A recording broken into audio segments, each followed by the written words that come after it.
Where do you want to go next? If you'd like to see Liyue's tourist spots, I have a few references.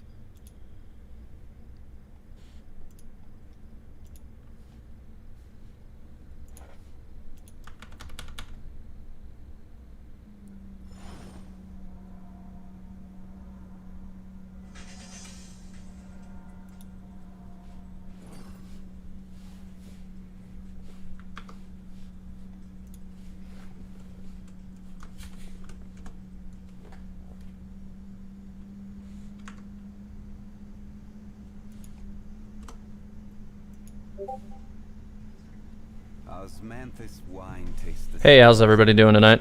Welcome. But where are those who share the memory? Everybody doing alright? How's it going, that other Sucrose? Welcome. Crazy Mega, welcome.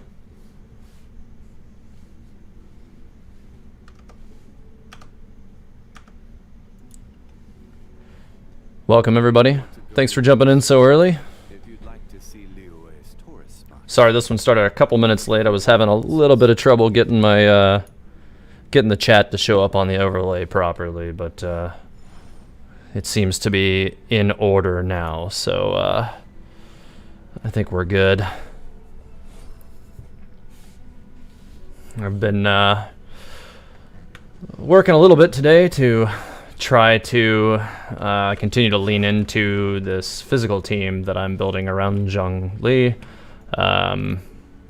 Trying to get some violet grass at the moment so that I can finish that off specifically for getting my Ganyu to her level 70 ascension so that I pick up that 15% additional bonus that comes with that, because that'll be really, really nice to have.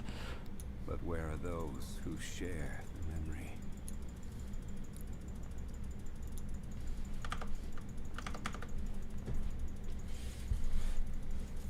Rate Zhongli 1 to 10, how good is he? So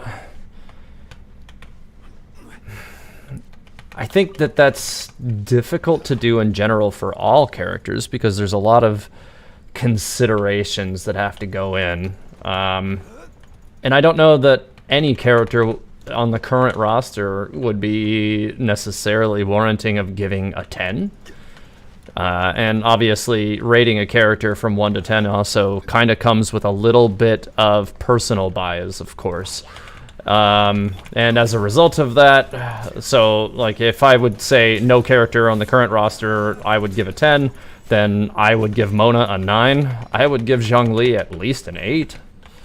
I really think that he's a very effective character. I think that there's a lot of people who are sorely underestimating his potential. Welcome, Andrew. Glad to hear you're doing good. You've noticed that the symbols on Mona's water wheel thing matches with... Yeah, so all of the symbols on Mona's constellation wheel are letters from the ancient text, actually. They don't appear to spell anything. They just appear to be like a random collection of those letters, so far as I can tell at this time. But yeah, they are there. Minichi, welcome. You had a Genshin ad before the stream. There's a certain amount of logic to that. Welcome, Dr. Magoo.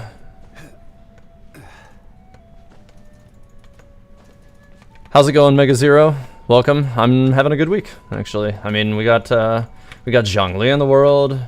That's going pretty well. I actually, with the free rolls that the free gems that MiHoYo gave out this week, I broke, having enough to do a 10 roll. So it was only like, it would have been rolls 11 through 20, and I picked up both C2 Zhongli and C5 Xinyan from that roll, so I was pretty happy about that. Probably one of my few claims to reasonable luck since the game released, honestly. Like, most of my rolls have been pretty cursed, but that one was pretty good. I'm definitely pretty happy with that. Yeah, the True Star. I'm really not sure why people are digging into, like, really, like, digging their heels into trashing Zhongli so badly, because he's actually a really good, very strong character. And a lot of people, I guess, were just expecting him to be, like, incredibly, like, world-endingly OP or something. But to me, he seems balanced for a character, you know, who can make himself invincible every 12 seconds.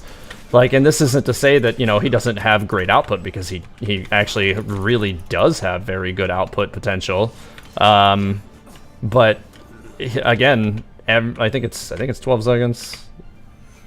Yeah, every 12 seconds he can make himself invincible until that shield breaks. If you're building him as a burst Zhongli, like a burst mage, to just lean into his elemental burst consistently, that shield's gonna be, you know, even thicker, and it's gonna be much harder to break.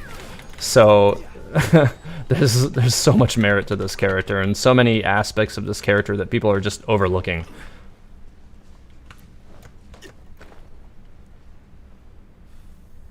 I wouldn't even say that he's underwhelming for a 5-star character at all. Like, I really don't think that that's an accurate thing to say. I really don't. I'm sorry. I don't mean to try to be, like, antagonistic versus that comment, but like, he is on par to me with the other 5-star characters on the roster. Again, he puts out really good white damage numbers, which I think, like, you're gonna probably either want to go white damage or elemental burst damage.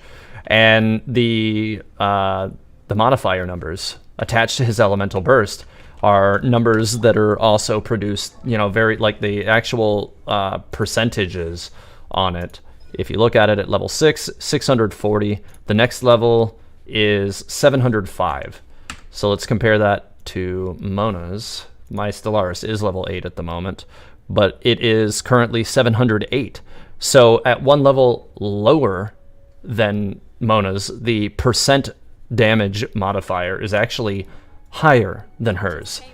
And in order to produce the same amount of damage with Mona's Stellaris, you have to trigger it from a Vaporize reaction for best results. Vaporize is the only way you're going to see, you know, 140,000 damage criticals from Mona's Elemental Burst. If you build Zhongli as a you know, an HP heavy burst mage, you'll see 130k, 140k elemental burst crits without priming reactions. All you got to do is toss a shield up on him, or all you got to do is really just pop it, and you're good. Like, you don't have to rely on a whole bunch of other characters. You know, that's one of the only downsides I really see to characters like Mona, that, you know, where my team is built around, you know, Vaporize, is that she's still somewhat reliant on the characters who support her to produce her biggest damage numbers.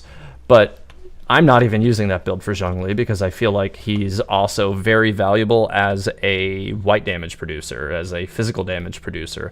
And with that said, I haven't actually been able to completely you know, finish this build yet. There's still a lot that I need to do. I still don't have a physical damage goblet that's you know, in line with the Bolide set yet, and that's something that I'm still trying to complete. But hopefully it won't take me too much longer to get those pieces, but time will tell. These things can be, you know, complicated if your luck is as cursed as mine on a regular basis with regards to artifact rolls. My artifact rolls are generally pretty bad. Storm Chaser, yeah, the build I'm using for Zhongli personally, like, I'm using a Bolide physical focused build, or at least it will be physical focused. So it's 4-piece Bolide set, and you're gonna want as much crit damage. Well, you're gonna want 2-to-1 crit damage to crit rate, as close to that approximation as possible. I'm currently at 49.4% and 140% crit damage. If you can get it with a physical damage goblet, you're gonna see better white damage overall. But that you have to keep in mind that if you go with the physical damage goblet, and this is something I'm going to be testing, and I'm going to do an overtime test with it as well, the damage that is produced from his E's and from his elemental burst will go down. So, you know, this is a little bit of a balancing act. You have to keep that stuff in mind when you go with the white damage production. That's one of the other reasons why I'm keeping him paired up with Xinyan as well, which is one of the reasons why I am looking for Violet Grass right now, because I am working on getting her to 70 finally. Which I need one more Violet Grass to do that, because her level 70 passive increases physical damage by 15% after you produce the Sweeping Fervor shield. So I am going to further lean into that physical damage bonus that way and continue to help, you know, Zhongli shine. And if you really want any character to shine in a primary DPS role, you have to build your team around that concept. You can't just, you know, cross your fingers and hope it works. You have to, you know, build supporting characters around it. So that's really your best case scenario for that. Mihoyo decreased his OP-ness because he's like an Archon, so they made him this way. If he was so OP, literally everyone would want him. It's business. So the other thing is, if they had completely overpowered this character, that would be a clear and defined situation where power creep would then be introduced. Like, okay, this is a new character, so he's going to be more powerful than every other character in the game. And honestly, I think it was an integrity move for them to keep him in a balanced state. I really appreciate that they've done that. It shows that they are trying not to invalidate the characters that we've gained thus far. That other sucrose you got, Kuching. I would recommend building Kuching as an attacker with an Electro Goblet. That would be, I think, your best case scenario for her. I think her best role is that of a primary DPS. I think most people would agree with that. I've seen some very compelling builds where you're pretty much going to be leaning on her charged attack pretty consistently. For like damage white production, but you're also going to be using her E whenever, you know, to deal a lot of damage as well, because when her E is primed on her normals and her charges, she does so much damage. It's just absolutely crazy. So that's basically the way I would do that. Have I tested cryo units instead of MC for superconduct for white damage Zhongli? So right now MC is just in for Geo Resonance and Construct add-ons. Rubisco. I have had Diona in the party as well for superconduct, and she functions as another shield producer, which is really nice. I actually do intend to put more time into building Diona. I just don't have the materials for it right now. But I probably will lean into building Diona a little bit more as time goes on. Right now, yeah, like I said, I just have Geo Traveler on as a producer of Geo Constructs and extra shielding and Geo Resonance. But I'm also, you know, occasionally swapping Geo Traveler out for Ningguang as well. But she's also not fully built either. She's got a lot of stuff that she needs to have worked on as well. So like her bonuses are set up the way I want, but most of the artifacts are not enhanced. Only a couple of them are. So she's definitely still in a, you know, an underdeveloped state right now, but she's getting there. When can we expect the next big theory video from me to drop? Zwolvik, so I've got a few different theories that I want to work on, but I've got a few other projects in mind before that. I'm not I don't want to give a date on it because I'll more than likely be wrong. Every time I try to put a date down for one of my videos, I never manage to hit that date, so I'm hesitant to give you one. But my next project is still not going to be a theory, and then probably the project after that still will not be either. But I'm hoping within a month or so. But that's about the best estimate I can really give you right now as far as like when I would expect to have that prepared. But I've got a few that I want to do that I think I've got good compelling evidence to work on. I've just not really had the opportunity to dig into those yet because I'm trying to work on some other projects as well simultaneously.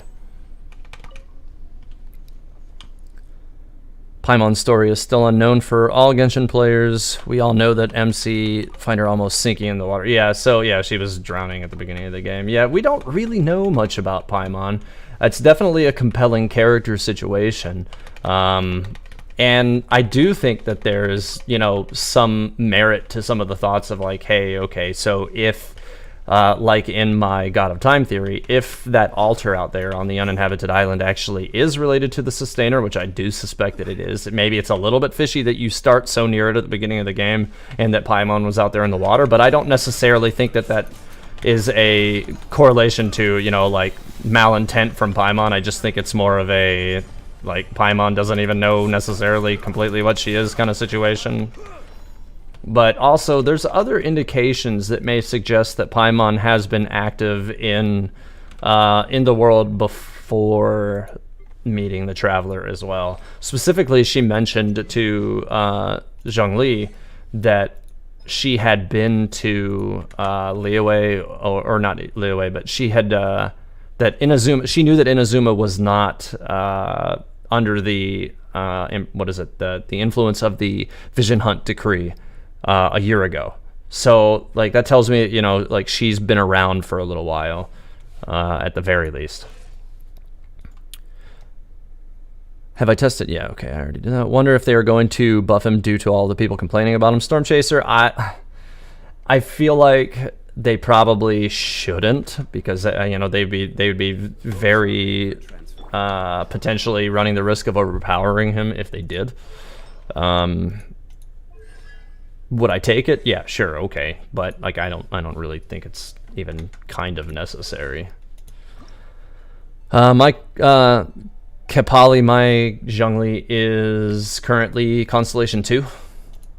So he's got the double Dominus Lapidus, as well as the Planet Befall benefit that casts shields on your party members when you use it, which is really nice. It definitely is one of those things that kind of gives additional merit to building him as a burst mage, because, you know, at that point, I'll be giving like thicker shields if you're leaning into HP to party members, but I don't co-op that much, so I don't think I'll be doing that.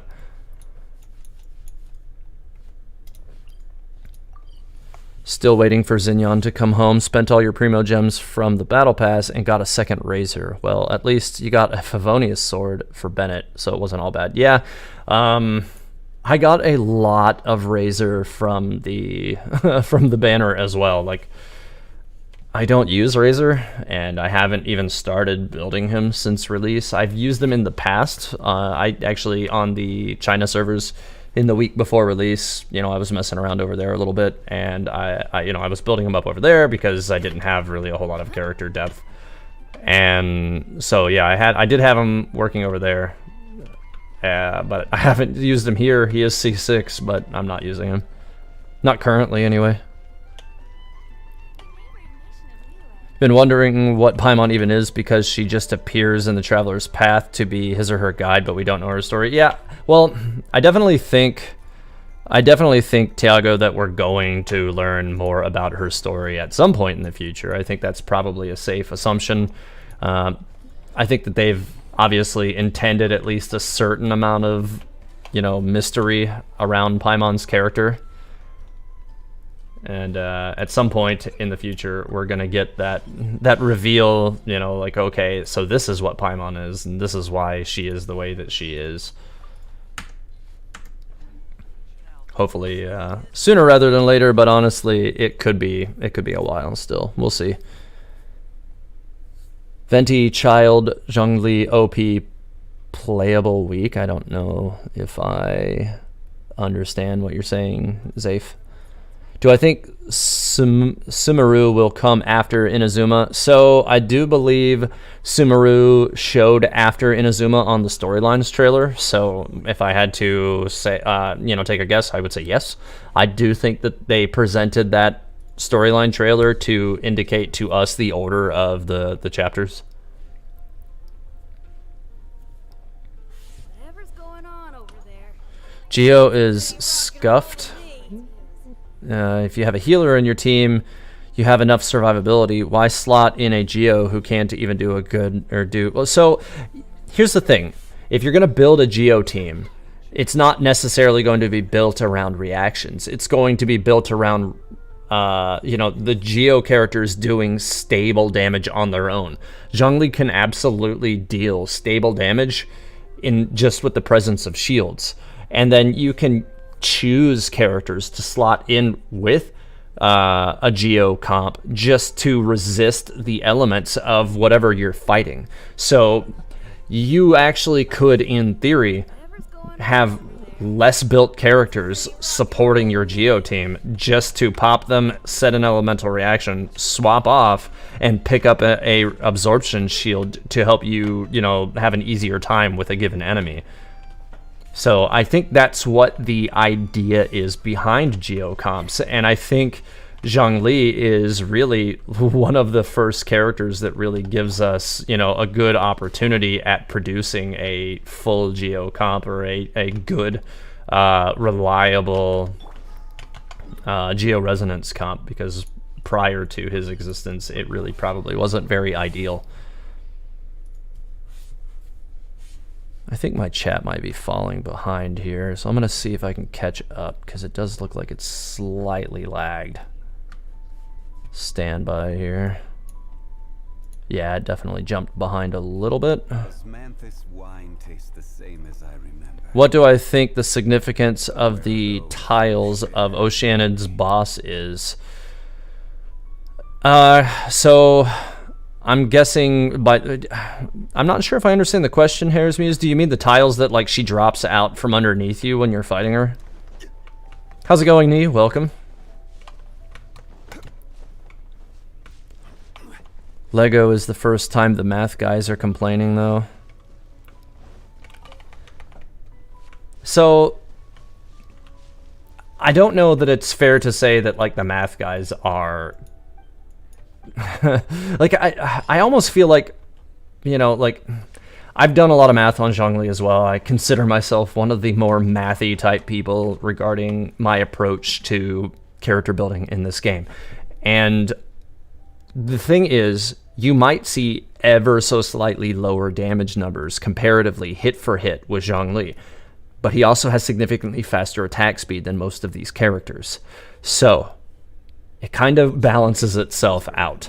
And this is going to be some of the stuff that I'm going to explore as I get more in, or a little bit closer to doing a fully developed build guide video for Zhongli, which is something that I definitely intend to do.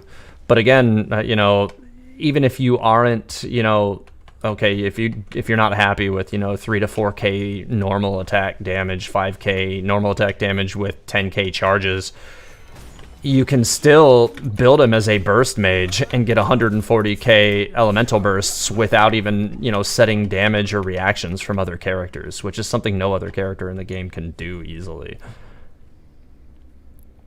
What is my take on Zhongli's RNG particle generation from his E? Sometimes you don't get particles at all. Do we need a second Geo to feed him energy? I don't really think so.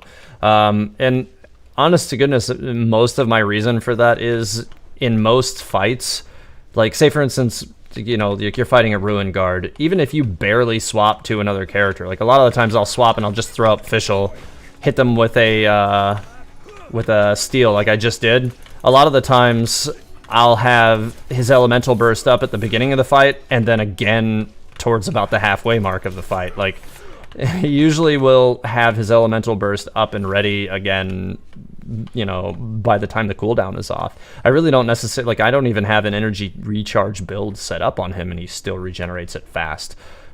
I don't really think you need to really rely too heavily on pushing energy recharge or focusing on energy regeneration for him. He like the cost is already low anyways.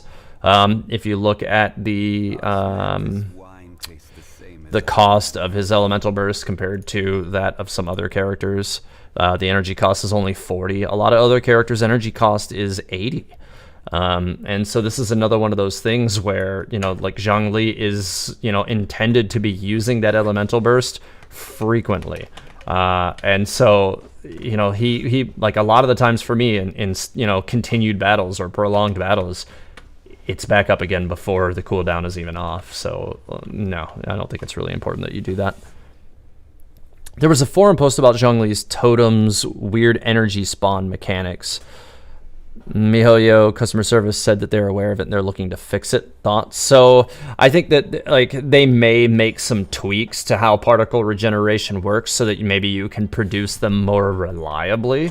But I don't really find it to be inadequate anyways. Like, I don't usually have a problem regenerating his elemental bursts, so it's not even been something that I've had much concern for. Just on a personal level.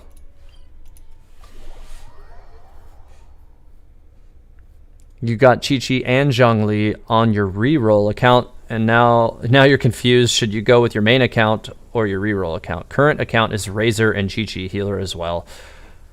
Well, Ravish, I don't necessarily think it would be a bad idea, but I mean, what AR level is your main account? If you're pretty high level, you could be setting yourself back pretty far. But I mean, you'd also be setting yourself up for success in regards to character depth, I guess. So, I mean, it's... Especially considering that Zhongli is a limited character. In a couple of weeks, you know, he'll be gone. And then, you know, you might be glad that you have him there. It sounds maybe like, do you not have any other 5-star characters on top? Because that would also, you know, kind of bear impact as to maybe going ahead and using that alternate account to you know, make your life a little easier. All Archon's characters are playable like Venti, Zhongli, and upcoming. Yeah, so I mean, it's very likely that we're going to be seeing all of the Archons become playable, just as I kind of suspect we're going to be seeing all of the Harbingers as playable characters. In before playable La Signora, I really hope that happens. I think that character would be just awesome. From both a design and a practicality standpoint. Like, we know the character's really powerful, so she's one I'm really hoping ends up being playable at some point in time. Oh, hey, Axe, welcome.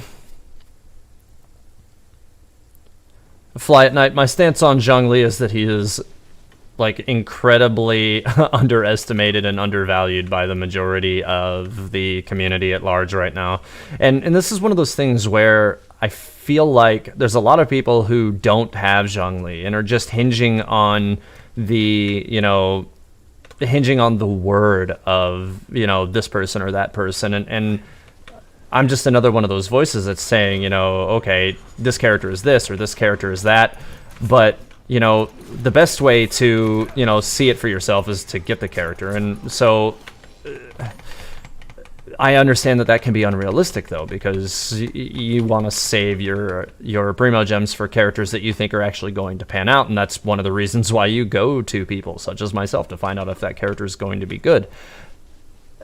But then you have some of these people who I feel like aren't really doing appropriate testing. You know, they might just be looking at numbers and being like, okay, well, his normals aren't doing as much damage as this character's normals, so he's not good. Well, it's not that cut and dry. And that's some of the things you have to keep in mind about that. His attack speed is pretty ridiculous, and he also continuously staggers enemies.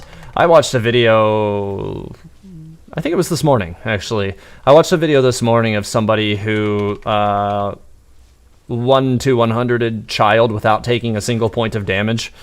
And he did so, I don't want to say quickly, but it wasn't, his kill time wasn't bad. It wasn't more than a couple minutes, but he took 0 damage throughout the duration of the fight. And like, child spent a lot of the fight completely like staggered until he hit the Foul Legacy formation. He was pretty much just continuously staggered, which was surprising and hilarious to watch. Oh god, this guy, I can't break his shield while he's... I don't even need to, that just exploded him, so that'll work. I don't even remember why I came up here now. I got distracted by that, by that question. Somewhere in the game it states that the Harbingers are more powerful than the Archons. What's my take on this statement? I don't necessarily think that... I don't know that I remember a statement saying that the Harbingers are more powerful than the Archons, but they've been given a power by an Archon that's more powerful than most individuals in Teyvat would definitely have access to. Oh, hey, a party invite. I don't know if that's anybody that's on the stream. I don't usually accept party invites while I'm on the stream, or in general, really. Mostly because a lot of the times you don't know if it's just somebody who's wanting to come and raid your materials. So if it was anybody on the stream, don't take it personal.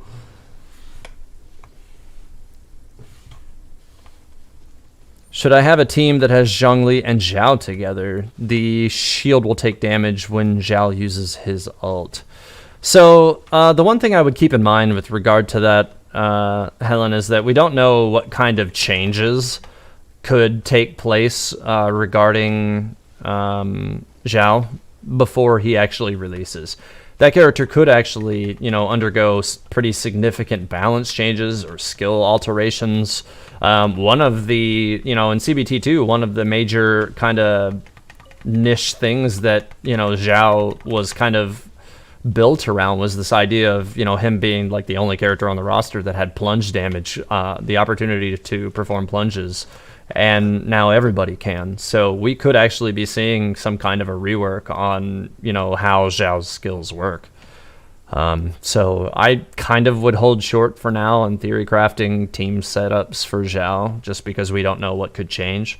It's for the same reason I would kind of recommend holding off on team comps for Kamisato Ayaka as well. We don't know, that character's been gone for even longer, and we just don't know what those characters are going to end up being like when they do finally hit the street. The Draco list. Quick question: Skyward Harp, Amos Bow R3, Rust, Venti, Child. Recommendation on which should go where? I would put Rust on your Child for sure. Venti isn't really a character that's utilized properly if you're building him around basic attacks and white damage, because you're just going to lower the damage of his elemental burst, and that's where his kit really shines. So that's what I would recommend doing with that. I would put your Skyward Harp on probably on Venti, I believe. I'm trying to remember what the bonus is for Skyward Harp. I don't have one, so it's one of those weapons that I can't keep the bonuses in off the top of my mind. I think Skyward Harp is attack, maybe, but I don't remember off the top of my head. I personally think energy recharge or elemental mastery as a primary bonus is going to be better for Venti, but R5 weapon, or not R5, but 5-star weapons have better scaling as a whole. So you could still get, good returns from the other 5-star weapons on Venti. But I would definitely absolutely use Rust on your Child if you're trying to use him as a secondary DPS, but also keep in mind that it will reduce his charge damage by 10%, which is definitely a big deal in certain instances. But if you have a high refinement Rust, it begins to be less of a big deal. I mean, I think at the upper levels it's 70 and 80% bonus to your normals, which is pretty huge, and his attack speed is pretty high when he's on his E. You just don't want to spend a lot of time on Child when his E is off, so that's the other issue. What do I think the whole eye theme is for major items like the oculi, delusions, visions? Celine, there's a lot of interesting thoughts that could kind of go into exploring that as a theme. So I think it's kind of like the gods are almost like watching everybody.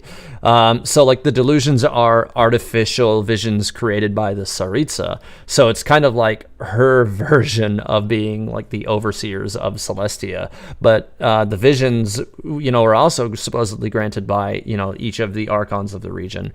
But to me, it kind of almost seems like like the archons are watching over you kind of theme, and that's why everything's kind of built around like these idea of like eyes and stuff like that, and visions and delusions, like things that you supposedly see with your eyes.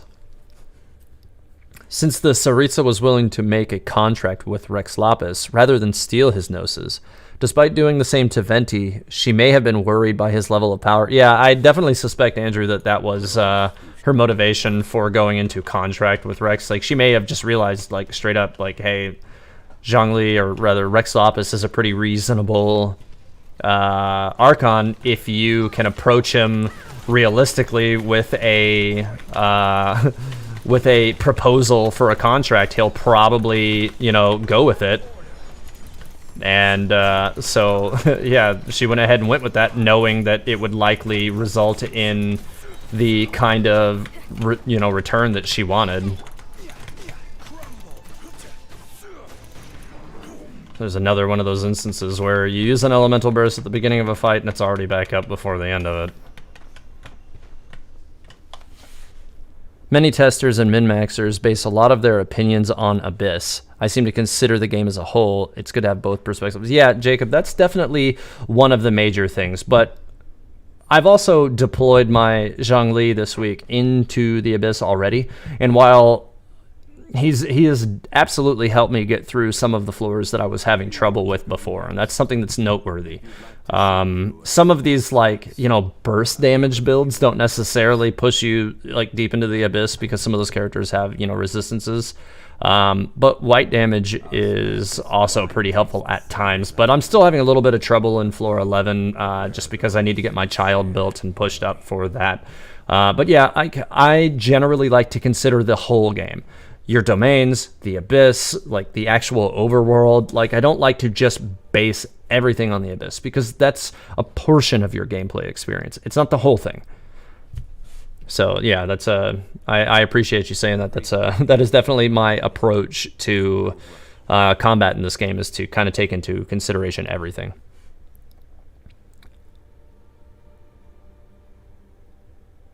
You hope Zhao coming out doesn't result in the same outrage Zhongli has caused.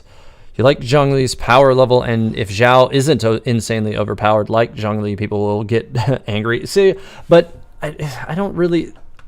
This is, again, one of those things, the characters shouldn't be insanely overpowered. They should introduce balance with each additional character that they add to the roster. So, I mean, I don't really understand kind of the low level enragement of the community over characters not being overpowered. At the end of the day, it's good. Having characters who are balanced week after week, or every new banner, just means that the characters you already got will continue to be useful into the long term. Do you know how much about the Black Knight from Mondstadt, who went to Kenaraya and was so horrified by the injustice that he declares he will now fight for the Abyss? Zwolvik, actually, no, I don't know a whole lot about that. I do believe that's the character from the Chivalry set, right? From the what is it? The artifact set from this one. From the Bloodstained Chivalry set, I do believe that this is that character. Outside of just reading the descriptions of the Chivalry set, I don't know a whole lot else about the character. I do think there's a book that mentions some information about him, but I haven't read it so recently that I can recall a whole bunch of it off the top of my head right now.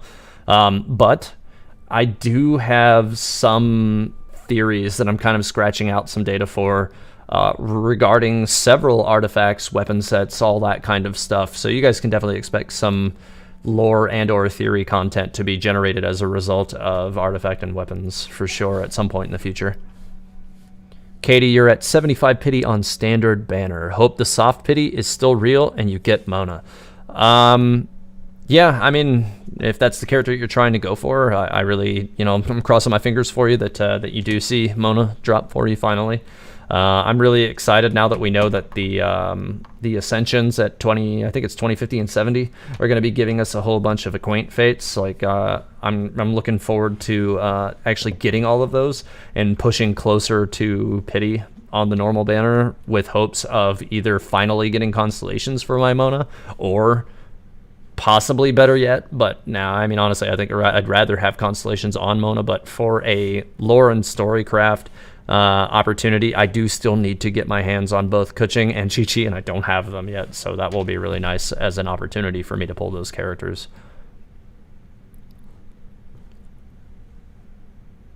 Is it worth it to farm 4-star artifacts at AR35? So, Chen, it's worth it within reason. I wouldn't over-invest in doing it just because those artifacts will more than likely get replaced. But you will be able to turn those artifacts into, you know, enhancement materials for your better artifacts later, or just push them onto other characters. I will say that if you're having trouble clearing content, sometimes you can kind of be forced to go ahead and use, you know, and use some of your resin to do that. This is not the team I want. This is the team I want. In order to, you know, go ahead and farm yourself some artifacts. But like I said, don't overinvest. That's the thing I would be more careful about. If I had to, you know, make a recommendation, I would almost say don't use any fragile. If you can avoid it, use, you know, it's not necessarily a bad thing if you use some of your daily resin, but I don't know that I would recommend using any of your fragiles for that. Oh no, this is the party I wanted. Okay, no. For some reason I got confused about what domain I was in for a second. The math guy is comparing High Constellation Bennett with C0 Zhongli, saying that Bennett is the cheap deeps team, kind of unfair, considering that Zhongli can carry GeoMC free hero. Yeah, and that's other aspects, Maylor KL, that some people don't consider. Is that there are, you know, characters that bring out the best in other characters. Like, that was one of the things that I thought immediately. Like, the day one, Zhongli released, and I realized what Zhongli could do as a synergy opportunity with Geo-Traveler's constructs. It adds validity to the use of Geo-Traveler on your team. I didn't even like Geo-Traveler before Zhongli existed. Like, I've never used Geo-Traveler in my party outside of just using it to climb stuff for finding Geo-Oculus and triggering puzzles. I never even considered using it in my party. And now with Zhongli, like, I actually find him useful in a party. So this is another, yeah, like, okay, cool. Bennett can buff characters with his elemental burst. That's great. That's really cool, and I think Bennett's a good character. But, you know, trying to say that, you know, C6 Bennett or high C Bennett is, you know, more valuable than that, I think might be, you know, underselling Zhongli. And honest to goodness, you know, there's also merit to, you know, the comparison of saying that Zhongli might actually be easier to get than a C6 Bennett. I don't know if there's a whole lot of math that exists in, like, I really don't think that it's very probable that somebody would get a C6 Bennett with a $200 investment, if that makes sense. Whereas you're reasonable, you know, within a 50-50 of picking up Zhongli in that. So, and I still don't even think it would be all that reasonable to assume that you could have a C6 Bennett within a $400 investment, and you're guaranteed a 5-star character within that limit. Oh, Cookie Monster, thank you. I appreciate it. I don't see any question that is stated along with that. So it seems like you didn't have one, but if you do have a question, make sure to state it. But thank you. I appreciate it. How the heck does Kaya gift a vision to Diluc? Don't you find it? So Kaya gave Diluc back his own vision. You're talking about the pyro vision that was in the vase. He was giving Kaya back the vision that he left at the Knights of Favonius headquarters the day he resigned his commission as a Knight of Favonius. So that was already Diluc's. That was granted to him by you know, the Archons when he was, I believe, 14. And he had it for several years, I think, or a couple of years at that point. Oh, no, I think he actually got his when he was 10. Yeah, Diluc, I believe, got his when he was 10 years old. And so, yeah, he had it for several years. And then, yeah, when he resigned his commission after having to mercy kill his own father, he turned in his vision along with his commission. Gerard Chan, you're not sure if this was already asked, but does Scaramouche saying that the thing's it scrolled off before I could finish reading the question. Hang on, let me see if I can get back to it. Okay, it's Scaramouche saying that the scars are lies at the end of the Unreconciled Stars event provide evidence for the Teyvat arc theory. So I do think that there is some possible correlation there, and I think that we're going to learn more about that in the future. I don't know if it necessarily, you know, adds any actual concrete evidence to that theory, but I certainly don't think that it hurts. There could be, you know, there's ways that you can, you know, kind of tie that both for and against, to be very honest with you. The sky, you know, the sky and the stars are a lie as a statement is vague, but at the same time, like, very compelling, right? Because we don't know if he's actually meaning like the literal stars in the skies, or if he's talking about like, you know, like Celestia and the constellations, which is also another way of possibly interpreting that, because Celestia, you know, is the skies. Everybody looks to the skies and worships the Archons who are from Celestia. So he could be saying that, you know, Celestia itself is a lie. They're not what they seem to be. And, you know, the constellations could end up actually, you know, like the constellation and the vision wielder's power that comes from the constellations could be in some way being perverted to, you know, give power to those overseers in Celestia. What do I think of the significance from Oceanid's tiles are the ones that she drops when battling her? So I'd actually, Hera's Muse, after I finish these 2 dungeon runs, or actually I'm going to have to do more than 2. I think I have 5 to do. After I finish these dungeon runs, I'm going to write it down. I'm going to head over there and take a look. I don't know that I've ever actually spent a lot of time staring at those tiles, so I will do that after I finish these domain runs, Hares, and I'll get back to you on that. So stand by on answering that question.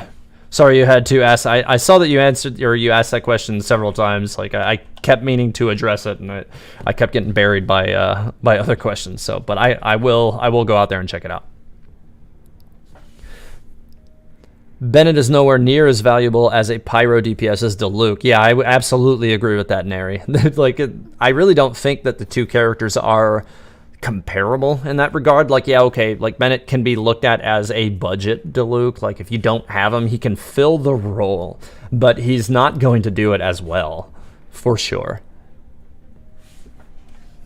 Well, let me go ahead and get started with this dungeon run here really quick.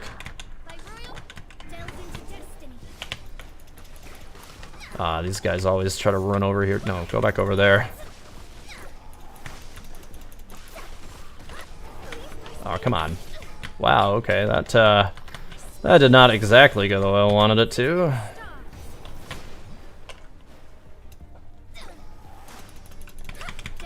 There we go. Oh, this thing is, he's not playing nice. It's not a big deal.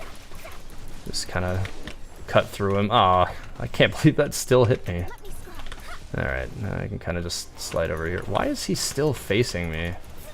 Okay, there we go.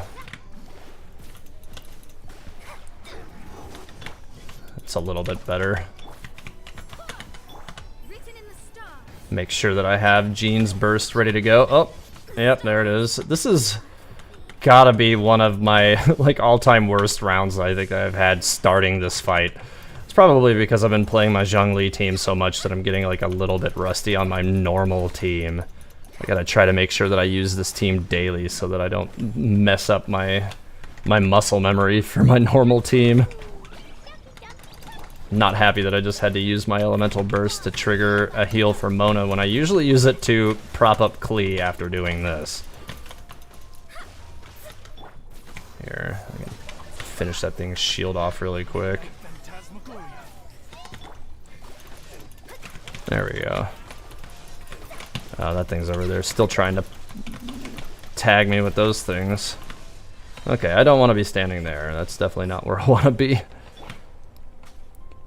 Let's see. Made a theory video about Teyvat being a giant arc project, them from some calamitous event. Yeah, well, yeah, that was... I do believe I talked about that actually in my very first video, where even like the word Teyvat is Hebrew for arc.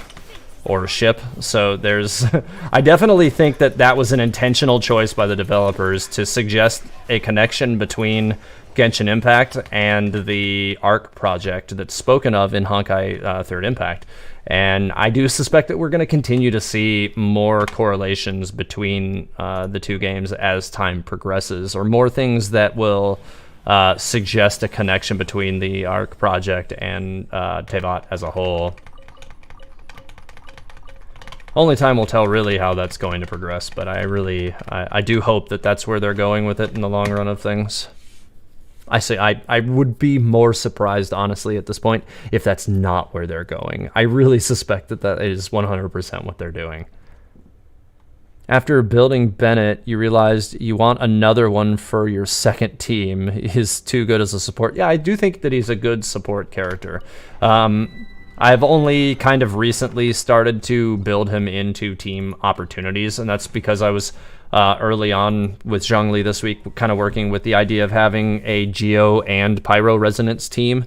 And I may still mess with that concept a little bit more, but I don't know if I'd rather have Bennett in that role or Diluc. Bennett's Elemental Burst obviously will give, the benefit of the buff and the heal, especially if I could get some constellations on him, which might make him a more compelling choice later. But right now, he has no constellations. Like, my Bennett is super basic, so I don't know that I really want to build into him right now.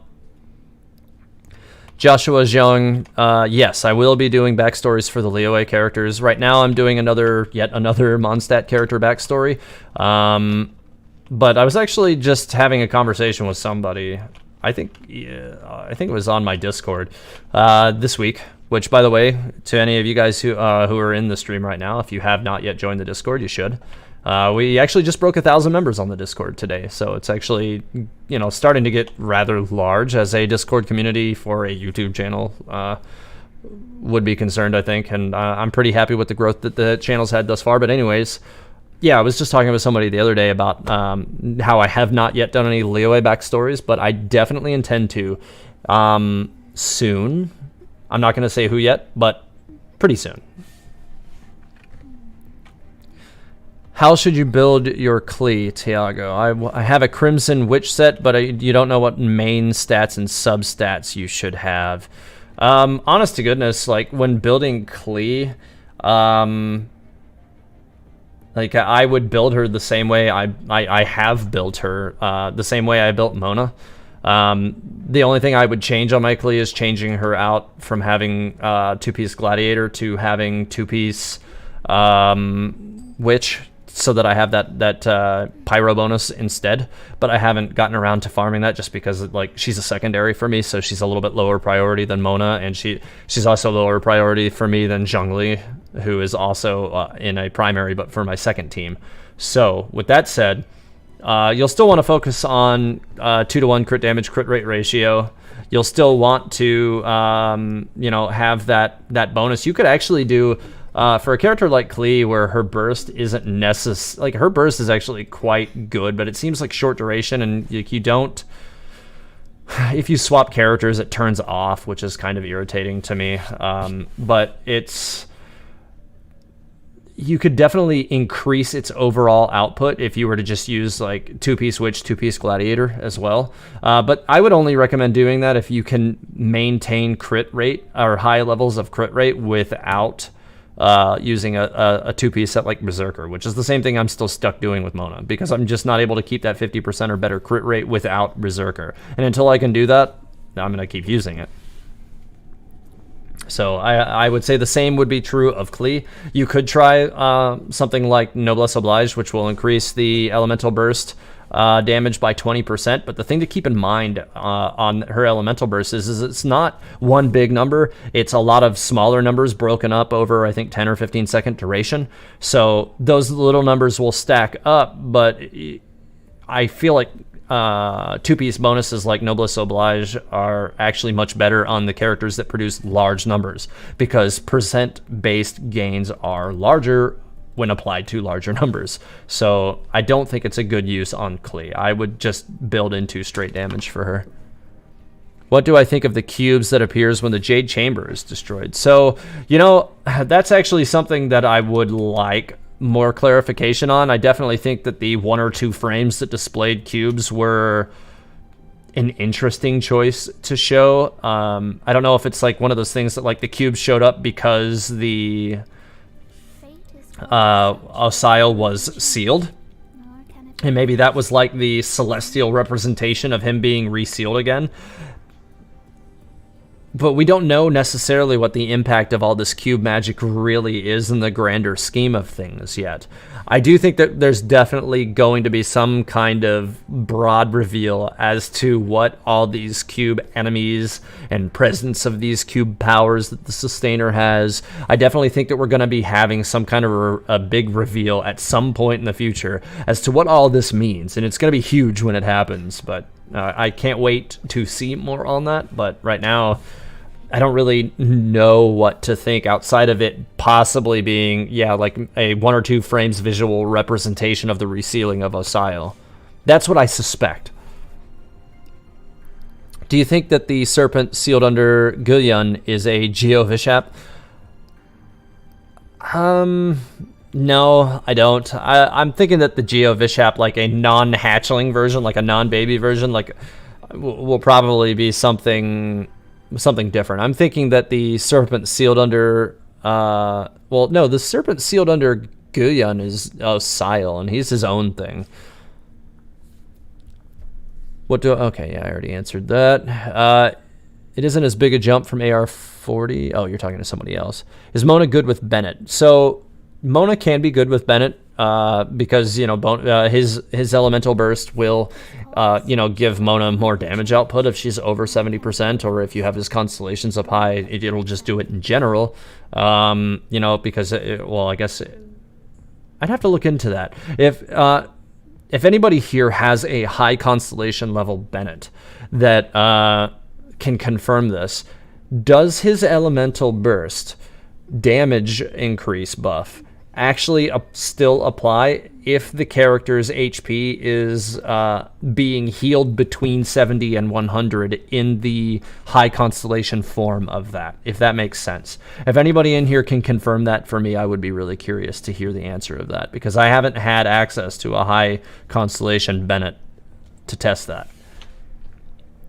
What constellations do I have on Zhongli, and what cons do I think is worth it? My Zhongli is C2 at the moment.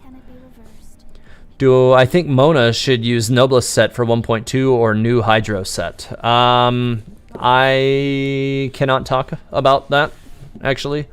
But I will say Noblest set is always going to be good on Mona because of the way Stellaris works.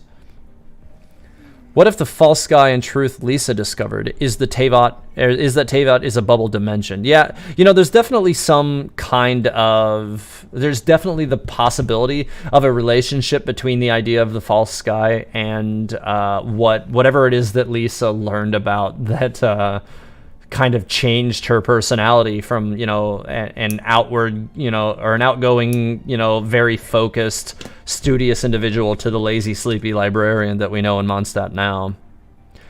Do I think 4-piece Noblest Obliged set is a better choice than Viridescent set on Venti when opting for reactions?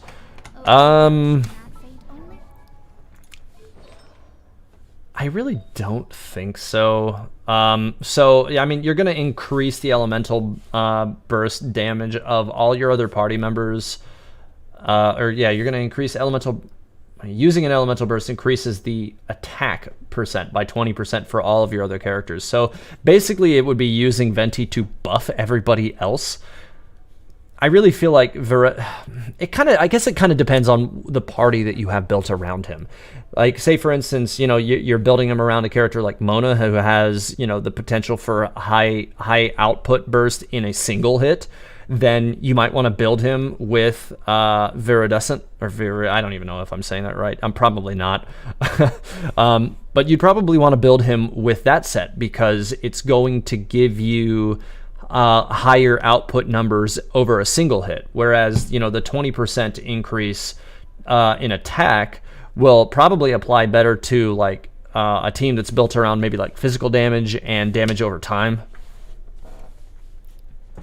So yeah, it's definitely going to be one of those situations.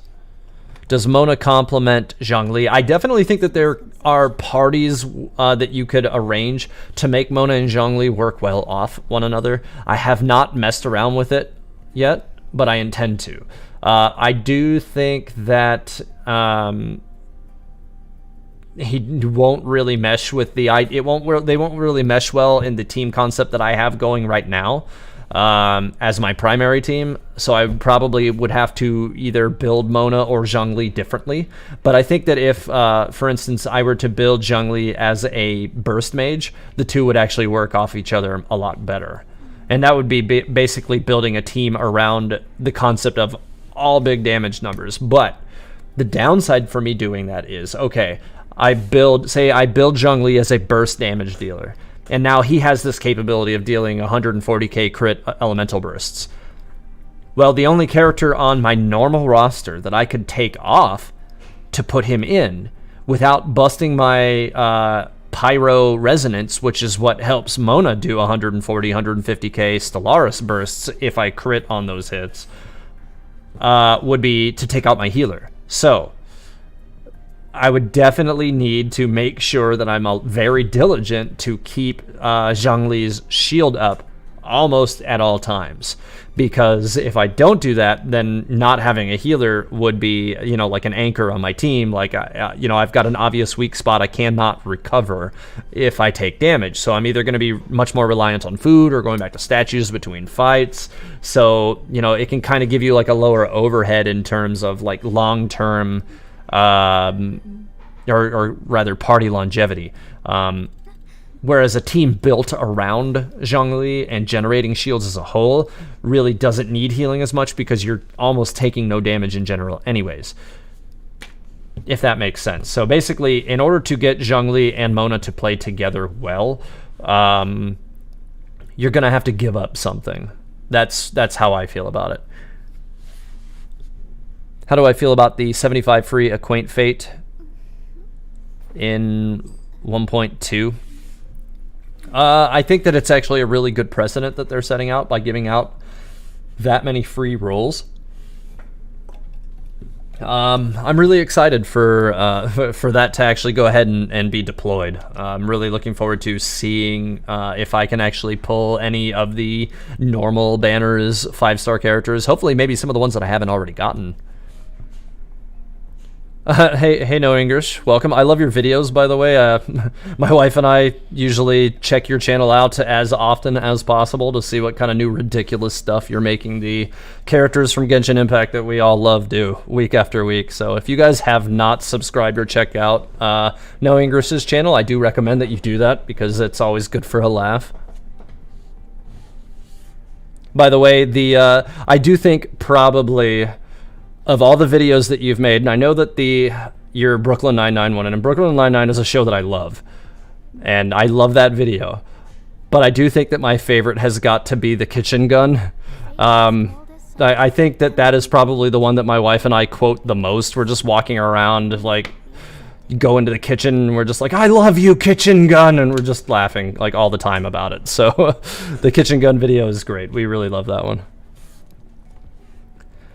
Do I have any thoughts as to what Zhongli gave for the Gnosis? So, Gailey, we do know that he did say that he would not, he didn't think that there was anything strictly equal to the value of a Gnosis, right? So he did say that there wasn't really technically anything that was equal to that value. But he also, wouldn't tell us what he actually did trade for the Gnosis. But I think it's safe to assume that he would not have entered into the contract with the Tsaritsa to give up his Gnosis if he thought that any harm could befall Liyue as a result of his entering into the contract with her. So I do think that, whatever transpired there probably actually is more, what's the word I'm looking for? reasonable than it would seem at first glance, at least. I think that, you know, the Tsaritsa's end goal might actually be noble, and it's just being presented as, you know, like one of those point of view arguments where it seems like, because everybody in, you know, Snezhnaya that's working for her seems to be rather hardened individuals who, you know, seem not to have very much remorse for the things that they're doing. But they actually do have, you know, this weirdly noble goal in mind. This, you know, this concept of possibly toppling Celestia to finally free Teyvat from, you know, the possible, you know, this unknown tyranny, like, that they don't even know that they're being, you know, subjected to. It could really go either way.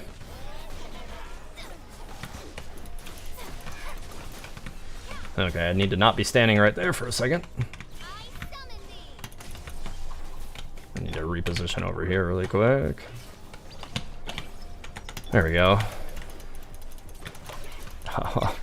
He's, oh good, he did not put down his cryo field. Why did I? Oh, okay, he hit one of the mines, that's why. Let's just throw him over here and get him away from that.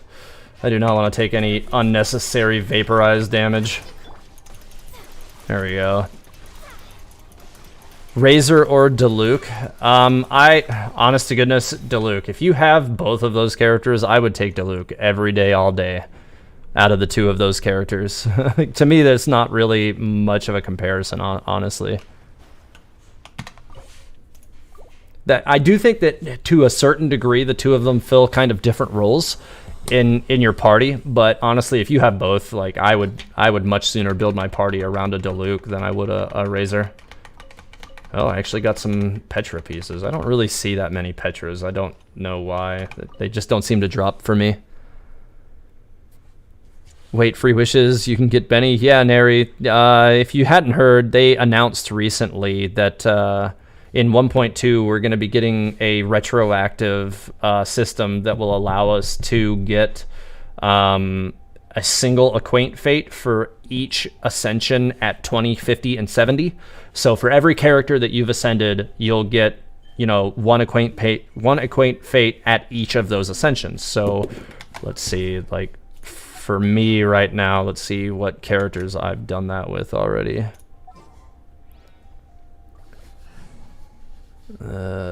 Quick setup. That'll be the easiest way to tell. So it's a 3, 6, 9, 12, 15, 18, 21, 24. So, I do have Noel at already ascended past there. I do have Xinyan, so that's already, what, 27? That's 30 for me already. So that's 30 rolls. Like, yeah, that's definitely nothing to balk at. That's just from the characters that I have ascended to 70 and above. All of these characters from this row, or these three, will give me an additional 6. I'll get 2 more from these, 2 again. So this is what, 1, 2, 3, 4, 5, 6, 7 more. 8.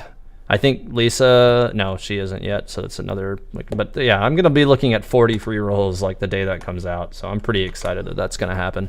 Obviously, it's all gonna be going into normal banner, not into limited banner, so that is something to keep in mind. No Mona, but Jean will do.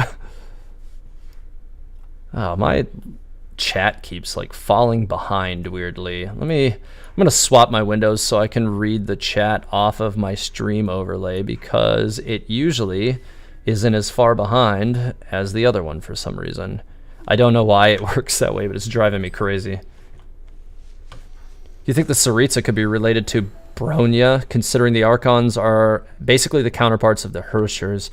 The Snezhnaya is basically Russia, and Bronya is a Russian and ice element Hersher. Yeah, you know, I do think that could be like kind of like that situation, but you know, like Bronya was like kind of one of those like smaller characters, I guess, in Honkai Impact. You know, like she kind of was built around like the idea of like kind of something like akin to a lolly, and so the Tsaritsa we already know definitely is not. And then I did have a question a few minutes ago. by Sanksuit. Thoughts about Child's voice line about the Tsaritsa, where he says the Tsaritsa is actually a gentle soul. She declared war against the world because she dreams of peace.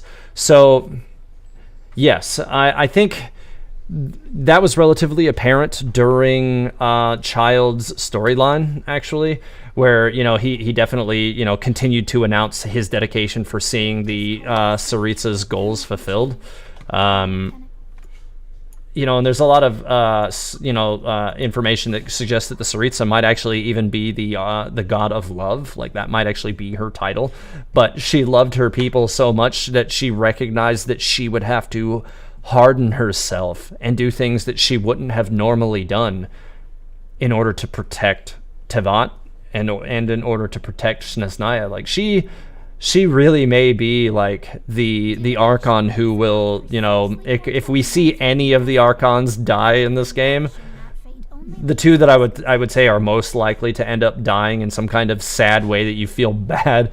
I think Venti and the Tsaritsa are the two that are most likely to end up being a self-sacrificial situation, just based on kind of what the lore is telling us about those characters right now. Just asking, free-to-play here with 9k saved Freemo gems. Is Zhongli C0 any good support? You don't want to waste your primos. So it depends on what you mean by support when you ask that question. So here's the great thing about Zhongli. If you build him as a support character, and by that I mean like high HP, you're also scaling the his elemental burst and his E damage to be a lot more punchy. And so you can actually build him to be really thick with like better shields for the rest of, for any of your other characters when you swap, but also make his elemental burst just absolutely explode everything. So I would have to say, yes, you absolutely could turn a C0 Zhongli into a very viable team protection tank / burst DPS simultaneously. It will depend on your access to, proper build items. So I would say in order to do that, you're going to want an HP focus on your main stats, 2-piece Archaic Petra, and 2-piece Noblesse Oblige in order to actually implement that sort of build. If you cannot complete those domains, or if you're not far enough along in the game to get those, you might not see good returns from Zhongli just yet. And that's another one of the things I also think, like you may see a lot of people saying like, oh, Zhongli wasn't good for me. Oh, Zhongli wasn't good for me. But what AR rank are some of these people, like, do these people even have access to, the higher versions or the higher level versions of some of the artifacts that are really going to give them benefit or the best or exposure to the best bonus sets that these characters need to really be good? You don't know what people are even building these things with.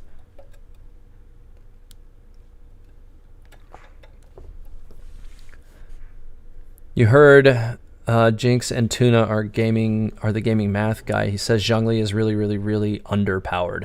So I don't agree that he's underpowered. Mathematically, the character might produce slightly lower damage in normals than other characters, but his attack speed is a lot faster. And other characters who can produce slightly more damage with him, and I think it's probably only by a relatively small percentage in the long run of things. If you were to compare it over time, I suspect he would still overtake. But the other important thing to keep in mind is there are no other characters in this game who can produce the kind of damage that he can, and also simultaneously make themselves invincible every 12 seconds. That's insanity. And so these are the things that we do have to consider when we're, like, as me personally, as a YouTuber, talking to other people who are interested in whether or not these characters are good. If you tell somebody based on damage numbers alone, well, you also need to, take into account attack speed. You also need to take into account the other elements of the character which represent balancing factors for the character. If Zhongli was dealing hit for hit the same kind of damage that a greatsword character was dealing at that attack speed and able to make himself invincible every 12 seconds, he would be broken. If he were dealing the kind of damage that he is doing now, and could not make himself invincible every 12 seconds, then he wouldn't be as good as he is. but he is capable of doing those things. And these are balancing factors that must be taken into account when you evaluate a character. This is one of the reasons why I'm looking forward to getting back into the Historia scale in the very near future. After I finish my next video, I'm really going to be diving back into the scale so that I can issue this next big corrections video that I want to do for it, and then start to report to all of you again my mathematical findings on these characters. Kaya or Xinyan. So that's going to be one of those things, Frenchie28, that depends on what characters you have around your Kaya or Xinyan, respectively. So if you're using a team that's based on a character like any Catalyst users like Mona or Klee, you're going to probably want to use Kaya, because Klee and Mona cannot trigger Xingyan's cryo field at all. So they can stand in the field and shoot stuff, but the cryo field will not have any impact on them. Where if you use Kaya, then you can actually get good synergy opportunities between those cryo and hydro interactions. So yeah, if you have a team that's built heavily around physical characters, or sword users, great swords, that spear users, that kind of thing, then yeah, you could use Zhongli to really, really good results. So yeah, it's going to depend on the characters that you surround them with.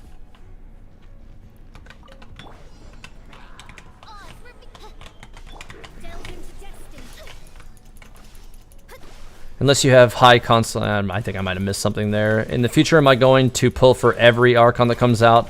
And if so, will I build an Archon party only? I think it's probable that I will probably build make a test Archon only party at some point in the future. I actually was thinking about that earlier today, even how that would probably be something fun to test.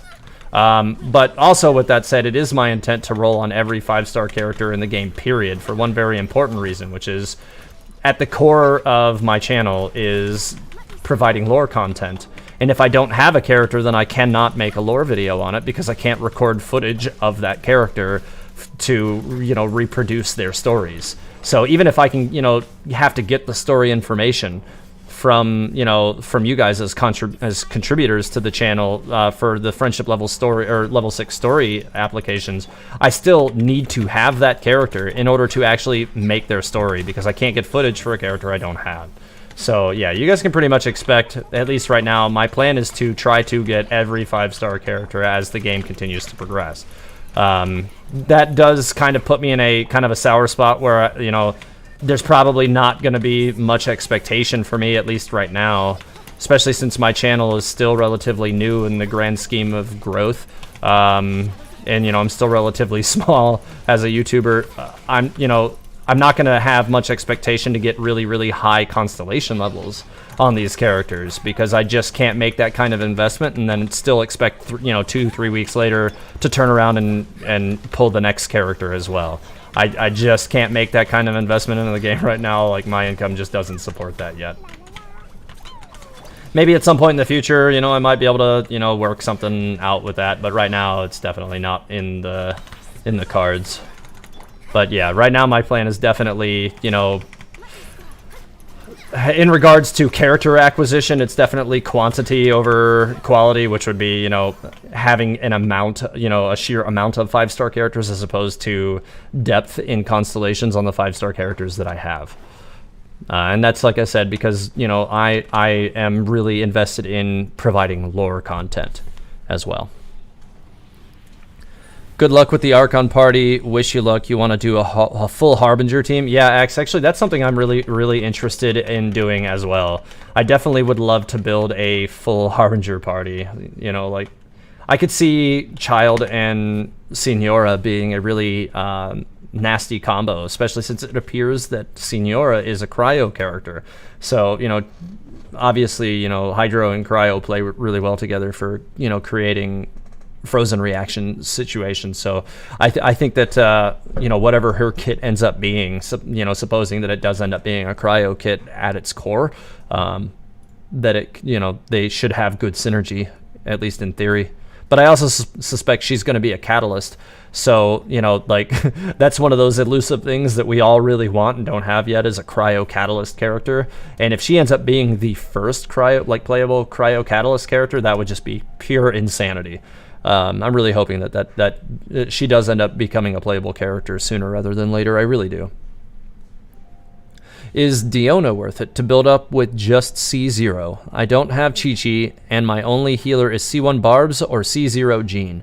So, Alistair, I would say if you have a C0 Jean, lean into her. She's going to be your best healing opportunity. Diona is not a bad healer if you actually, you know, if you have access to, you know, some good HP and Maiden Beloved pieces. But I will say Jean is a much more forgiving and easy to build healer, and she has that, you know, elemental burst oh crap button, like instant heal for high numbers really fast.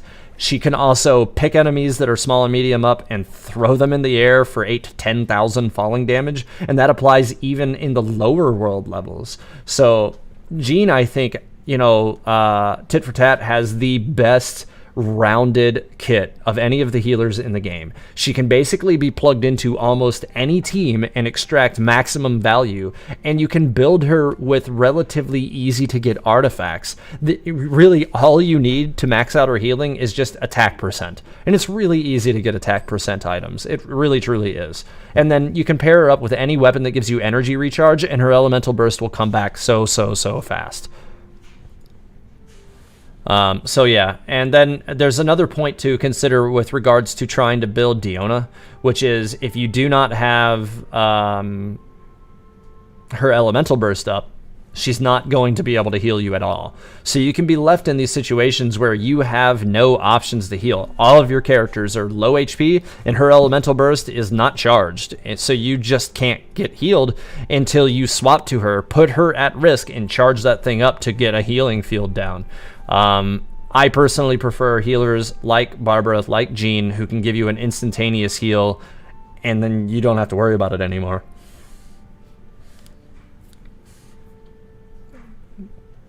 How many 10 times do I need to pull Jean? Well, I mean, that's going to be different for everybody, Watchdog Man. Serrano, I have, let's see, Serrano at Teyvat Historia. I have Diona and Xingcha, and that seems to be enough to keep you alive. Yeah, so, yeah, I mean, the combination of the two probably works out relatively well. I could see where that, as a synergy, will help keep you alive as well. That does make sense to me. I think I've used up all of my condensed resin. I've still got... Well, I need to check and see what artifacts I did just pull before I start trying to use more resin on that stuff. So let's see what else I got. So this piece is... You know, if this piece had like defense or something, oh, well, I guess I couldn't have defense percent because it's already a defense piece. It might have been something okay for like Noel or something, but I don't know. I don't think this one's really worth using. Another attack percent timepiece. I get a lot of those. This one's not even good. The substats are pretty bad. An attack percent circlet, which I seem to be getting a lot of lately. Kind of annoying also. HP percent timepiece. Yeah, I mean defense and defense again, so that's kind of bad as well. Energy recharge, HP percent attack. If this were to roll crit rate, this would be amazing on my Zhongli. I'm going to definitely lock this. That is actually a really, really, really good piece. And even if it doesn't, if it rolls like something goofy like defense, I could definitely put it on my Xinyan, and it might actually end up being better than what she already has. So, but yeah, if that thing ends up rolling crit rate, that'll be very easy for me to put it, replace the one that my Zhongli has. Maybe I'll get lucky. We'll see. I might go ahead and enchant it to +4 here shortly. Let's see. Why did all the new tags disappear from everything? That shouldn't have happened already. There we go. Attack percent, attack flat, so that's nothing special. HP percent. If I were to build him as a burst character, this might not be terrible. It's energy recharge, which would help HP, which helps the scaling of his damage. I'd still want crit and crit rate and crit damage, but I don't know. I'm gonna lock it for now and see what happens with that one in the long run. Oh, this one's actually better anyways. It's HP percent, has crit damage, double attack. So if I picked up crit rate on this one, I think it'd be better. I'm probably just gonna use that one as an enhancement material then. I don't really care about that one. This is not very good. That's not terrible for a character like Noelle or something. We'll have to come back to that. Which hydro reaction is better? Should I put an electro or pyro in your party to maximize child's damage?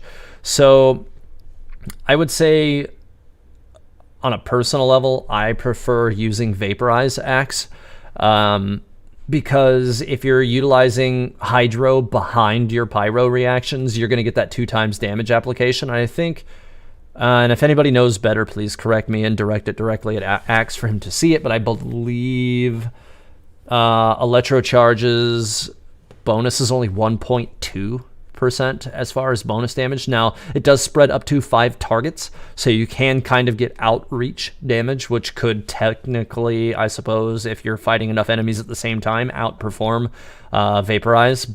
But I would say if your pyro character is somebody like Klee, who can throw down a giant field of mines for everybody to get lit on fire with, and then you can just, start chopping into them with child for all of these vaporized reactions, I think that's going to be a better situation than relying on, having a large grouping of enemies to give you continual and reliable electro charge damage. Because if you have only one enemy that you're fighting, electro charge is innately less effective anyways.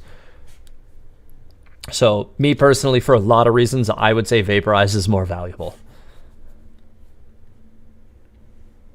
You got C0 Kuching today. Congrats, Sarah Zafar. Congrats.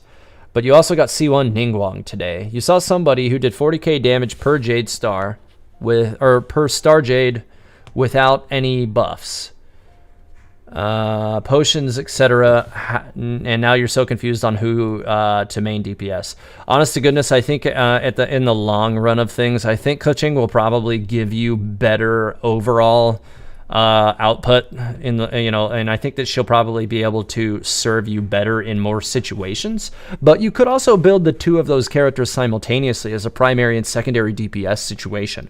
And the reason why I say that is because there are enemies in this game who are weak to physical damage but not weak to elemental damage. The other thing that's also important about mentioning that specific factor is Kuching sidesteps that on her own. So enemies like Guardians, who have high physical resistance, the moment you charge up her E, it goes away. It's not impacted by her damage anymore because it's all elemental damage. It's all straight electro damage. So she sidesteps that on her own. But if by chance one of those enemies that you're fighting, that you're having trouble with is, going to be electro in nature, then Ningguang would fill in the gap for you. So I definitely think that building the 2 of those as a primary and secondary scenario can work for you, and you'll have a lot of electro protection shields whenever you're fighting electro enemies, which is always good as well. I definitely think that every team that has a strong primary DPS requires a secondary as well. So like even in this the comp that I've been using for my Zhongli team, which is primarily, focused on main DPS Zhongli, Fischl functions as the secondary DPS in this team. I think with the build concept that I'm leaning into with Xinyan, I think it's possible that she may be able to produce okay damage, but until I've really gotten the opportunity to really, lean into enhancing her artifacts, I can't really say for certain. But seeing as how I have a R2 of the Unforged weapon from this banner, it's going to give her a better chance at performing well. So I guess time will tell in that regard. Do I think bow users in Genshin are the hardest weapon type to use in the game? So yes and no. I feel like I think that they're kind of the hardest characters to understand the full purpose of. And by that I mean they may be the hardest to kind of understand, like, where their role really fits in the game as a whole. But I think that it's worth noting, you know, like with a little bit of practice, or not practice, but like a little bit of testing, like you can kind of find any character's role. And a little bit of research also helps as well. And that's true of most characters. What do I think about Morax and Guizhong relationship? So I definitely think that there might be something to that. I was hoping that his main story was going to cover that, but it didn't. But I don't want to make that sound like I didn't enjoy his story. I thought his main story was actually really, really great, and I really enjoyed it. So I'm hoping we're going to find more about that, or find out more about that in the future. But you know, this is, again, you know, time will tell type situations. We have so many of those because the game is so new right now. You asked because I was using Fischl with Mona. So I use Fischl with Mona in that specific domain because you can't really use Vaporize or Melt very well Axe in there without taking a lot of punishment for it. So Diluc, while giving my Mona Pyro Resonance, doesn't really make it very easy for me to blast the shields on those Abyss Mages. And then I'm also stuck with, you know, less damage output overall on the giant Ruin Hunter in the first portion of that domain as well. So that's the reason why I use Fischl in that domain, because she fills in the gaps for me. Oma Argus, my thoughts on the toxicity going around involving Zhongli. I think that it's super overblown, and by that I mean this weird reaction that everybody has saying that Zhongli is not good when he actually really is. I don't I don't really get it. I just don't. I understand, like, people want characters to be strong, and Zhongli is strong. And I feel like there could be just a handful of, like, key influential people who have caused this problem, and, you know, like a little bit of, like, mob mentality might be taking over, where it's just like, yeah, let's all just, you know, join in on the bandwagon of hating Zhongli because, you know, like, it'll help me justify not spending primo gems on him and waiting for the next character. And, you know, that's easy to get caught up in. You know, like, anything you can find to lock into and not, you know, that will, you know, discourage you from spending your primo gems and justify waiting can seem like good advice in your mind. You're like, oh, okay, cool. I can, you know, go and, you know, lean into hating on this character and then not spend my primo gems on him. That's awesome. And so, you know, a lot of people are probably doing that to justify not doing it. Just a lot of people who, you know, are perpetuating this rumor that Zhongli is not good and haven't gotten him themselves to test him anyways. And that's another thing that's very important to note. You know, if you haven't, you know, gotten him yourself to test him, you probably shouldn't contribute to this. Even if you've, you know, watched videos that say that mathematically he isn't good, which he is, he just might not produce the same amount of damage per strike. But I definitely think over time it evens out with his attack speed, and testing still needs to be conducted on that. And I'm going to be doing a build guide video for him that will cover all of that in the future. I'm just a little bit too tied up in some lore content right now before I can do that. I'm hoping to be able to make some findings. What I may do is actually just do a stream that goes over some of those findings so that I don't have to you know, spend a week producing a video that will unveil those findings only for the banner to go away and it's not useful to you before he disappeared. So what I may do is do all these calculations and then just discuss all of that information in a stream so that those of you who are most interested in seeing what those results are can have that information. And then later on, when I get into my build guide video for him and the Historia scale aspects for him as well, then I'll be able to go over that stuff directly and in a more formal environment. Head and Shoulders, you asked about the Oculus 2 streams ago, and you said they were just extra, but why would they hide one of the Animoculus from the mind map? Seems a little weird to me. I'm pretty sure the reason why they put those in as extras are, there's two reasons that I can think of why they would do that. One would be if you're having trouble finding all of the Geooculus or Animoculus, then you know that extra one is there to help make sure that you don't just have that one that you can't find and you never find it and you just struggle and can't get that level 10 on your statue, which could definitely be a problem for a lot of reasons. But number two, it also gives you the opportunity to have that item in your inventory and have like their little lore descriptions.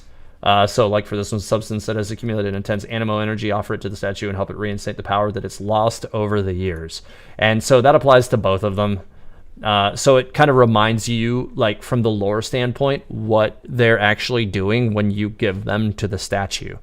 And so that might also be the reason why they give us the extra, so that once you've turned them all in, you still have one left over to give you a lore reminder of what their actual representation in the game is.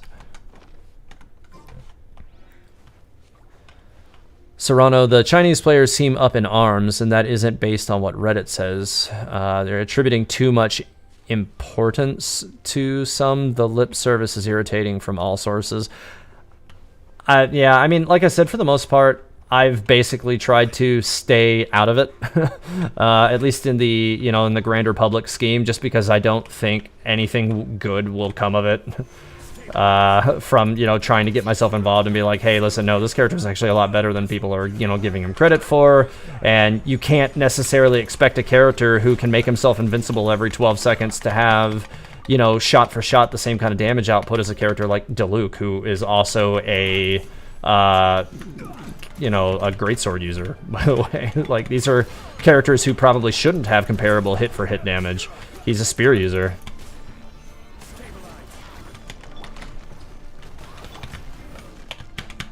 Oh, wrong character. There we go. And I go over there and hit this guy in the head with this really quick. There we go.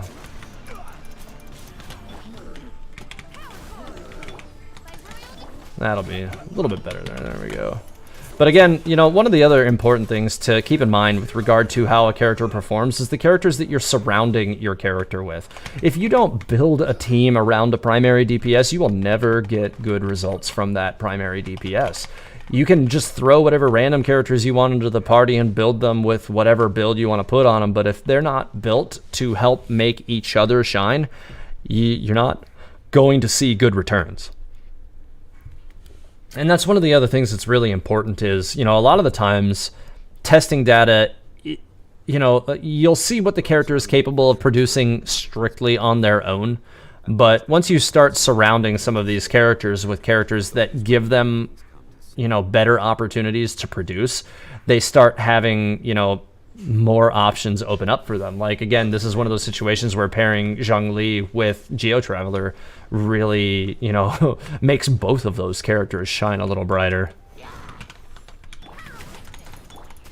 So what do I think of the Oceanic tiles? Tiles. Yeah, I'm gonna go over there. I totally, even though I wrote it down, totally forgot to go do that. I will do that right after I kill these enemies.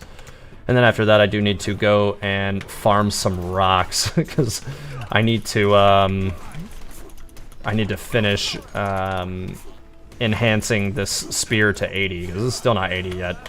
I have not been able to get enough enhancement materials to make this thing 80 this week, and it's killing me.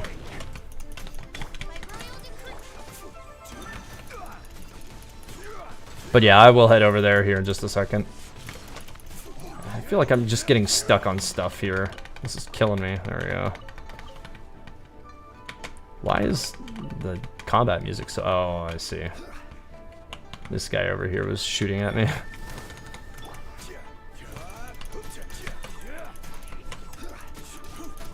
There we go. That's better.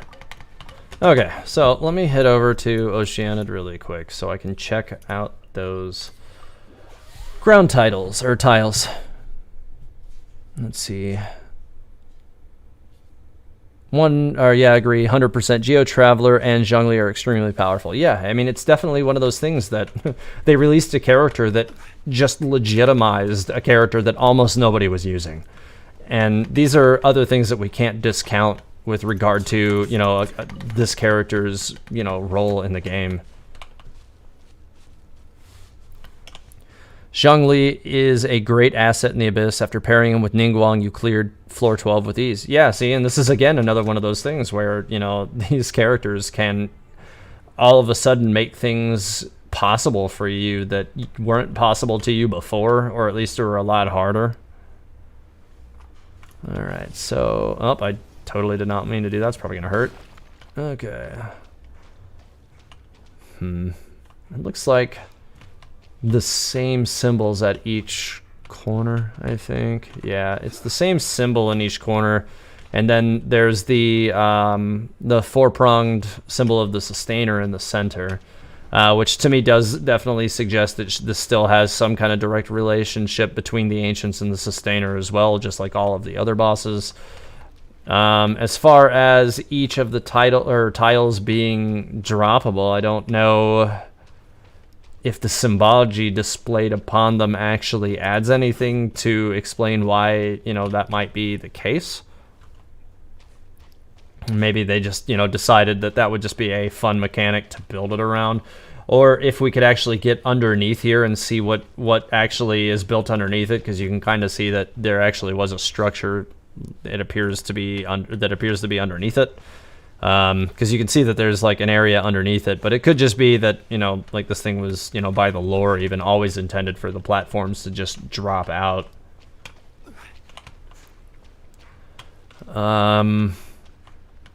It definitely, you know, like all of these platforms that have these four-pronged things of the sustainer, like this obviously would have had to have been built by the ancients. All the symbology definitely suggested it was built by the ancients. It has like all of the interlocking shapes that run around the outside that, you know, are congruent with the other structures built by the ancients. So I would definitely think that it has some correlation to them. But until I've had an opportunity to, let me see if I can get up on top of that area over there. It might, because I know if you get at it from the northeast, you can see it without all the clouding, and I might be able to get a better, shot of it from a bird's eye from over there. So I'll try that. A casual viewer, Zhongli is pretty OP in his own way. Yeah, I definitely think that that's true. Again, a character that can make himself invincible every 12 seconds is absolutely going to be very valuable to a lot of people for a lot of reasons. You know, there's a lot of people who aren't necessarily super great at, you know, dodge play, you know, like making sure that they're not getting hit in the face by every attack that comes their way. And Zhongli definitely might make some content easier for players who have that problem.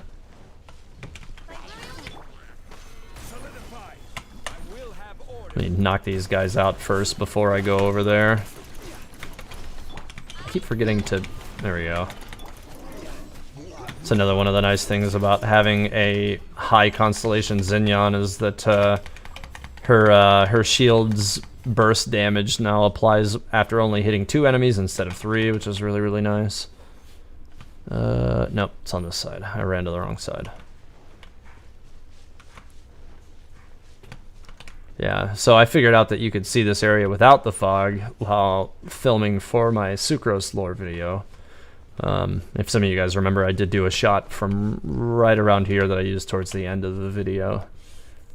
Okay, so it does look like the center symbol is actually just a much larger 4-tiered sustainer symbol. I'm not sure what the broader idea behind that might be, but it's like 2-tiered. So there's the symbol on the inside, but there's another one on the outside, and then it's got like these little indentations at the tips. I'm gonna be very interested to see if any more 4-pronged symbols like this one appear anywhere else with the tips kind of, you know, inward instead of, you know, being pointed outward, because that's the most distinct difference between the inner and the outer ones here.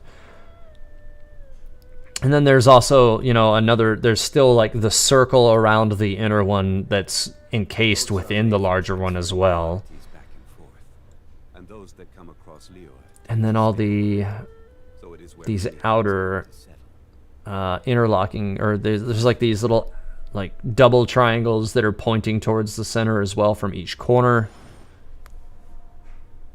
I definitely don't think that MiHoYo ever... I don't think that they ever do anything without purpose with regard to some of these designs. They never just throw a design in the game because, oh, hey, this looks cool. I really feel like most of these ancient relics things were designed to look a certain way intentionally. And I definitely feel like they're trying to, they're kind of doing like the... well, if you think back to games like Shadow of the Colossus or even Breath of the Wild, where like they told a lot of story through visual, and by that I mean like as opposed to actually just giving you the story, you had to kind of put the pieces together yourself over time.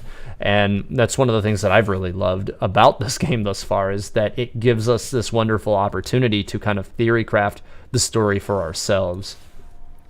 And then, while you're theory crafting this stuff, you might learn new information that changes your view of it again, and the story can completely evolve in different ways than you were expecting as you learn these new pieces. It's a really interesting way of presenting their story. Let's see. I might be a little behind on this again. Let me see if I can get caught up. Cole Han recently got Razor. Should I change my party from Noelle, Fischl, Zhongli, and Barbara to Razor, Noelle, Zhongli, and Barbara? Razor, Noelle, Zhongli, and Barbara. Let's see. So I think something to consider in regard to that will also be, kind of what constellation do you have your Razor on?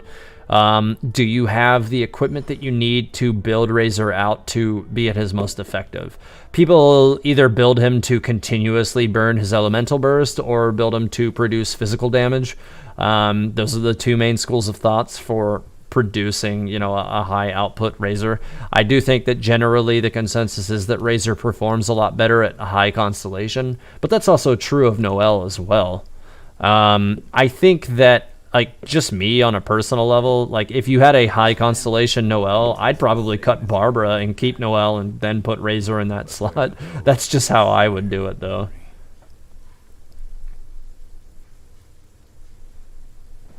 You think those are cherry blossom petals, Axe? Yeah, I mean, it's very possible that these could also be, like the four-pronged symbol of the sustainer could also be representative of a cherry blossom. Yeah, that is an interesting addition to that. Just like the three-pronged symbol that's on the inside of the doors is the Cecilia of the, the Animo arc on Barbados. So this also could be reflectant of that. They could have been, choosing another flower kind of situation. I don't know that we've seen a whole lot of like cherry blossoms or anything in the game thus far that would like give us an obvious contextual clue to say that it is, though. But it's possible.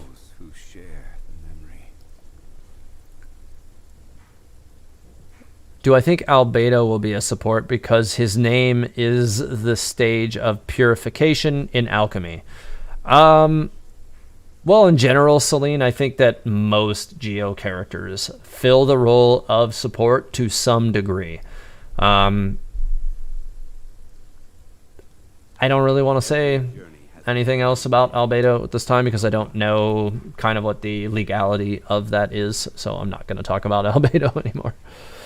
Could it be possible that the Sustainer is to a pawn in an even bigger plan? I do think that there is some possibility that the Sustainer is actually just a pawn to the Overseers of Celestia, and she may just be deployed like a weapon against Teyvat whenever the citizens of the world below step out of line.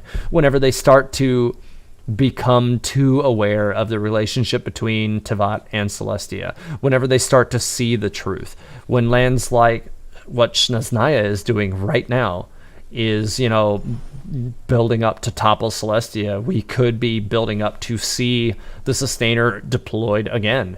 This is assuming that she wasn't just sealed away by Venti and, maybe the Four Winds in tandem, 500 years ago. So she may not even be on the table right now until somebody, outwardly exerts a force to release her, if that is the case.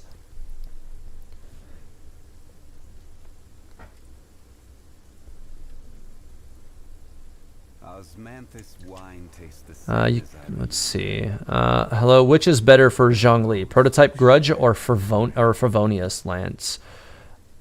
So it's going to depend on Taco Meat. It's going to depend on, what you want your Zhongli to do.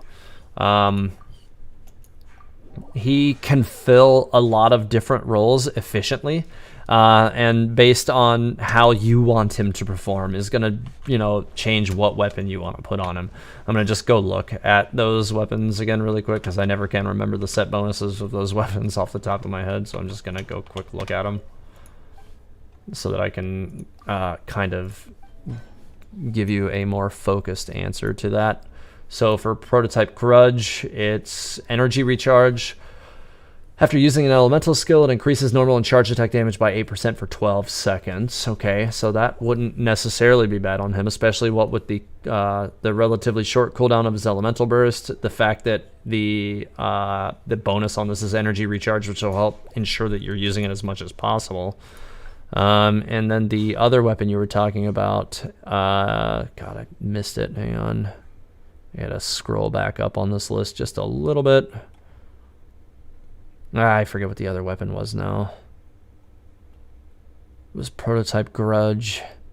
I can't remember what the other weapon was now. I would say if you're building him as a burst mage, this actually would be a good weapon to use on him, however. And honestly, you could get good damage out of this weapon even building him as a normal attack damager, just because of the relatively short cooldown of all of his abilities, especially if you have C1 on Zhongli. Because, okay, so you've got only a 4-second cooldown on that. And then you can throw down a second one, and it's 4 seconds again. So, you're going to be getting the maximum of that weapon's bonus pretty consistently. So, honestly, just, looking at the bonus of that, I can definitely see where Prototype Grudge would actually be a good weapon option for Zhongli. What do I think about Lisa as a main DPS? I feel like because Lisa's best attack, her E, is best served when charged. Usually your best option is to use her as an elemental mastery type character because you have to set the field to get knocked down. You have to set the pins to knock them down, right? So honest to goodness, I don't really think that Lisa is great in the role of primary DPS. I think that she can do it, but I do think that it will result in you not getting as many opportunities to use her E as you would like. So, yeah, I think she might be able to do it, but I don't think it's her best role. I think this might be another one of those square peg in the round hole kind of situations. Zwolvik, there's a stone arch frame half submerged in the water with an emblem on it. What is that? Not sure if yeah, so I know which one you're talking about, Zwolvik, that was over I want to say from where I was standing there, it was right around here at the southwest corner of the kind of arena that you fight in. That same emblem, I can actually just go to another location that has some of those as well. I actually think I teleported to the wrong place. Yeah, because this is going to take me back over there. That same emblem is actually on a number of the ruins of the Ancients. A lot of the ones in Liyue actually have it more readily available and visible. I want to say the Thousand Winds Temple has a couple of them on it as well, but it's that symbol right there that you were seeing. And it's got, the three-prong symbol on the inside that's that we don't really know exactly what that one might represent yet, other than the fact that it's on Mora and it's on Paimon, and we don't know what else that represents yet. And then that outer symbol actually could just be the symbol of the ancient society themselves, their civilization itself. Totally purely speculatory. I don't have any way to prove or defend that, but most of these regions tend to have some kind of indicator to some degree. For Mondstadt, they have the windmills, and they have some windmill designs and stuff when you load into the area. Liyue has the scales. So this could be you know, the ancient civilization's version of, you know, just kind of like their own personal like civilization insignia could just be that symbol up there with the three-pronged symbol on the inside that, you know, may actually have been a representation of the god of time that they actually thought that they were worshiping, but we don't know. It could go a number of different ways. I'm really very curious about that three-prong symbol more than I am most of the symbols in this game, just because of how many things it appears on. And we still are no closer to figuring out really what it means, why it's there, what its, you know, greater significance is, like. And, you know, like, you gotta feel like there's characters in the game now who know, right? Like, there's no way Rex Lapis / Morox doesn't know what that symbol is. For crying out loud, he's the originator of all Mora in Teyvat, and that symbol is on the Mora. So there has to be, like, he has to know. And I feel like Zhongli's story, like, his role in the story is certainly not over. He's definitely going to have a, you know, a larger role to play in this thing at some point in the future, for sure. Is Zhongli viable as a main DPS with an R1 Crescent Pike? Yeah, you can definitely make Zhongli viable as a main DPS if you surround him with characters who will make him shine. And that's exactly the concept that I'm working with right now. Crescent Pike will build his physical DPS, but will not build the damage from his elemental bursts or his E. So you do have to be aware what each weapon will strengthen and what each weapon will weaken. And so if you were to build him with a Crescent Pike and then also give him physical damage on, I think, the Goblet slot, then again, you're still going to be using artifacts just like your weapon in a way that will not benefit 100% of his kit. So this isn't necessarily bad, but it does kind of force him to be useful in just one aspect. So you will be, you know, very actively reducing his damage output from his bursts. So that's something to keep in mind. You'll basically be relying on him as like a high output physicals character, and for me that's pretty much how I'm using him now. The only difference there for me is that I'm also, you know, I'm building him around a primordial jade winged spear instead, which is based around, you know, a high scale base attack and crit rate so that I crit as often as possible. And that's another thing with a Crescent Pike build you're still going to want to do.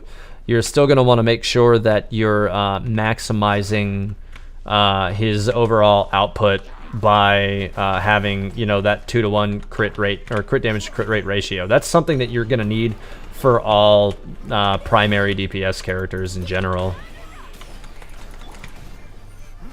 Yeah, you're never really going to be able to sidestep that requirement.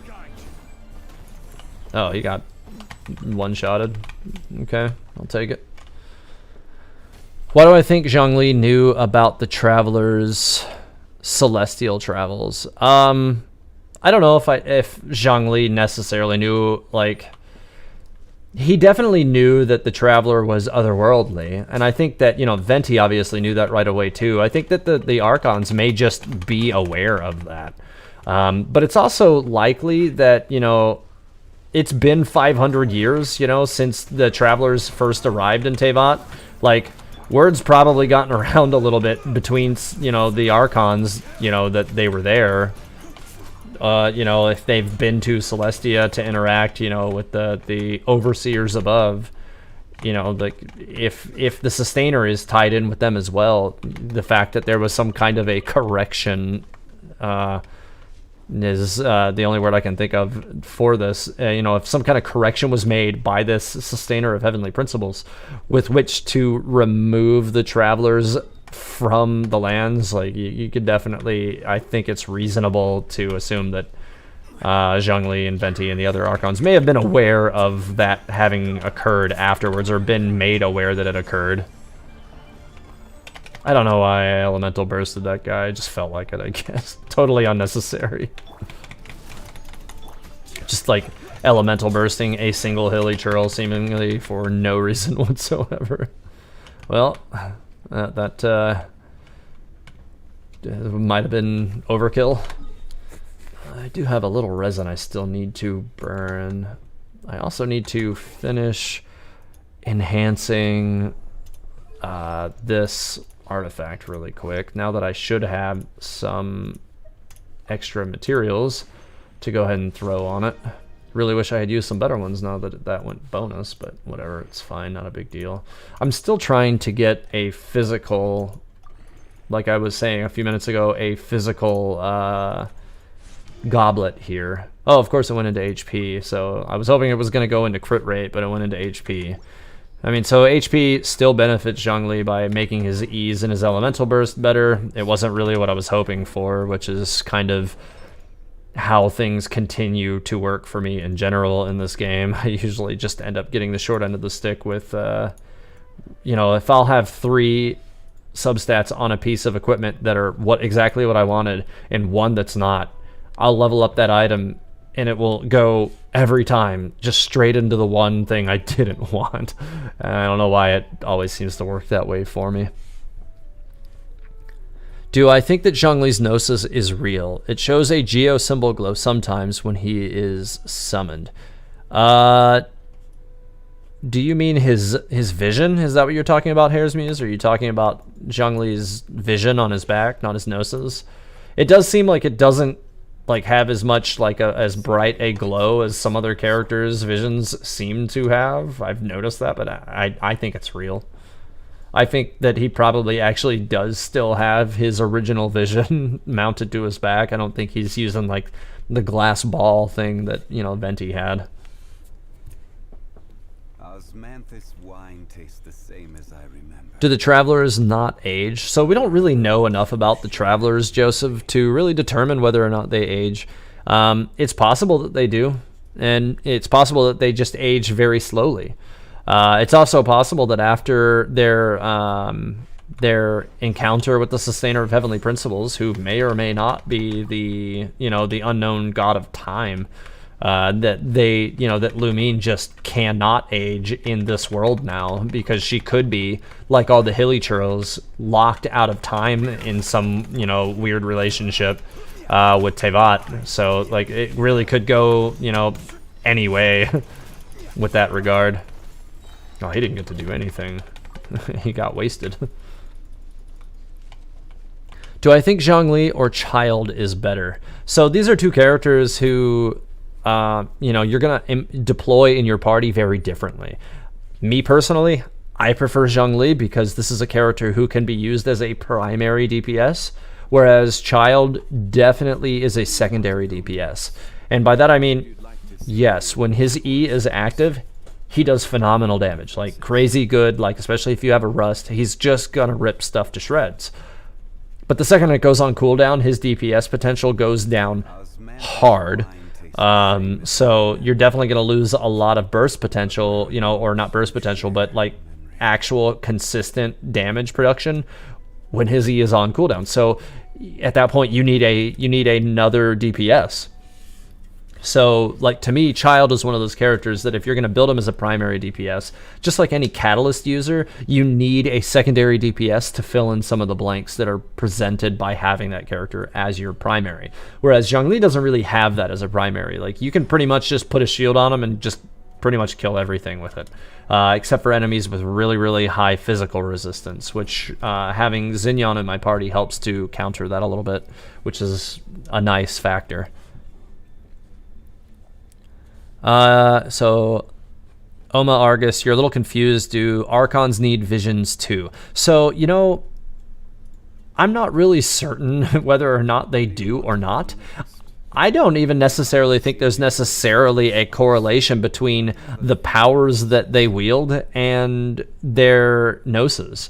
I think that the Gnosis may actually be, like a physical manifestation of like their rank as an Archon. They may have a special power that may be attached to them that they can't use without it, but they still, like, canonically it seems like both Zhongli and Venti still have the ability to use some of their powers without their Gnosises. Gnosis? I don't even know. I don't know how you would pluralize gnosis, but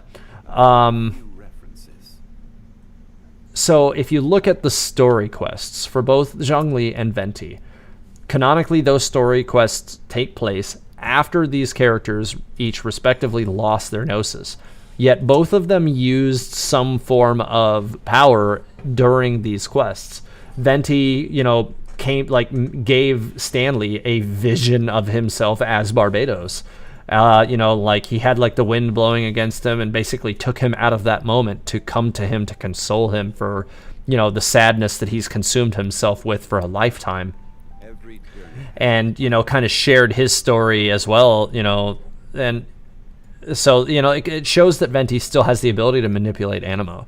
And at the end of Zhongli's story, he still summoned some form of geopower to take the salt ruler and the that salt container or whatever, and throw them in the ocean, using the Geo ability. So he's definitely still also capable of manipulating Geo. Now, whether or not these two characters are just using a vision to do that, we don't know.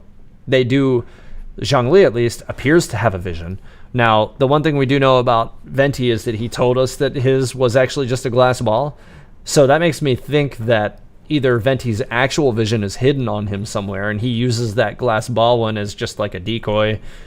But it seems like that would be super extra. Why do that if you don't have to?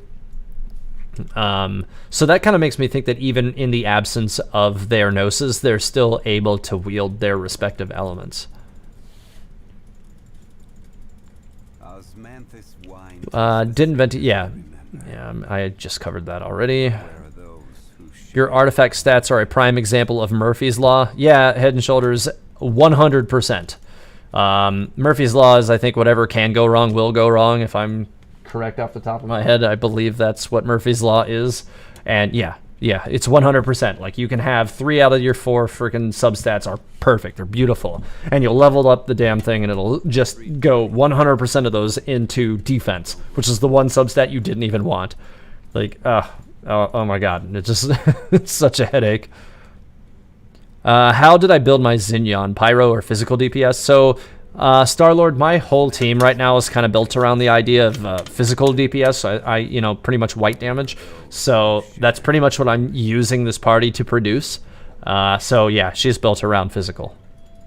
She is currently using a Bolide set. I may make alterations to that in the future. And she still needs to have her artifacts leveled. She's not fully built yet. She's mostly being used right now to generate a shield for Zhongli, which triggers his Bolide without having to use his own shield. And also for her level 70 passive, which reduces physical damage by 15%.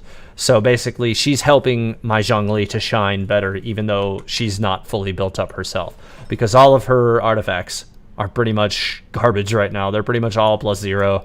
They are pretty much, sitting on the main stats that I want for them, I think. She even has a physical damage goblet, although I really wish this one weren't just double attack, HP, flat defense. I really need a good 5-star physical goblet, especially since I just picked up this feather today. I need to make this thing +4. I might do this here in a couple of minutes and see what it picks up, because if it did, if it picks up crit rate, I'll probably replace Zhongli's with this, which will all of a sudden allow me to, use that 5-star one, this 5-star goblet for physical damage on my Zhongli. But I can only do it if I can keep crit rate up, because I don't want to nerf out my Zhongli's crit rate by doing that, because I strictly think that will just make him worse.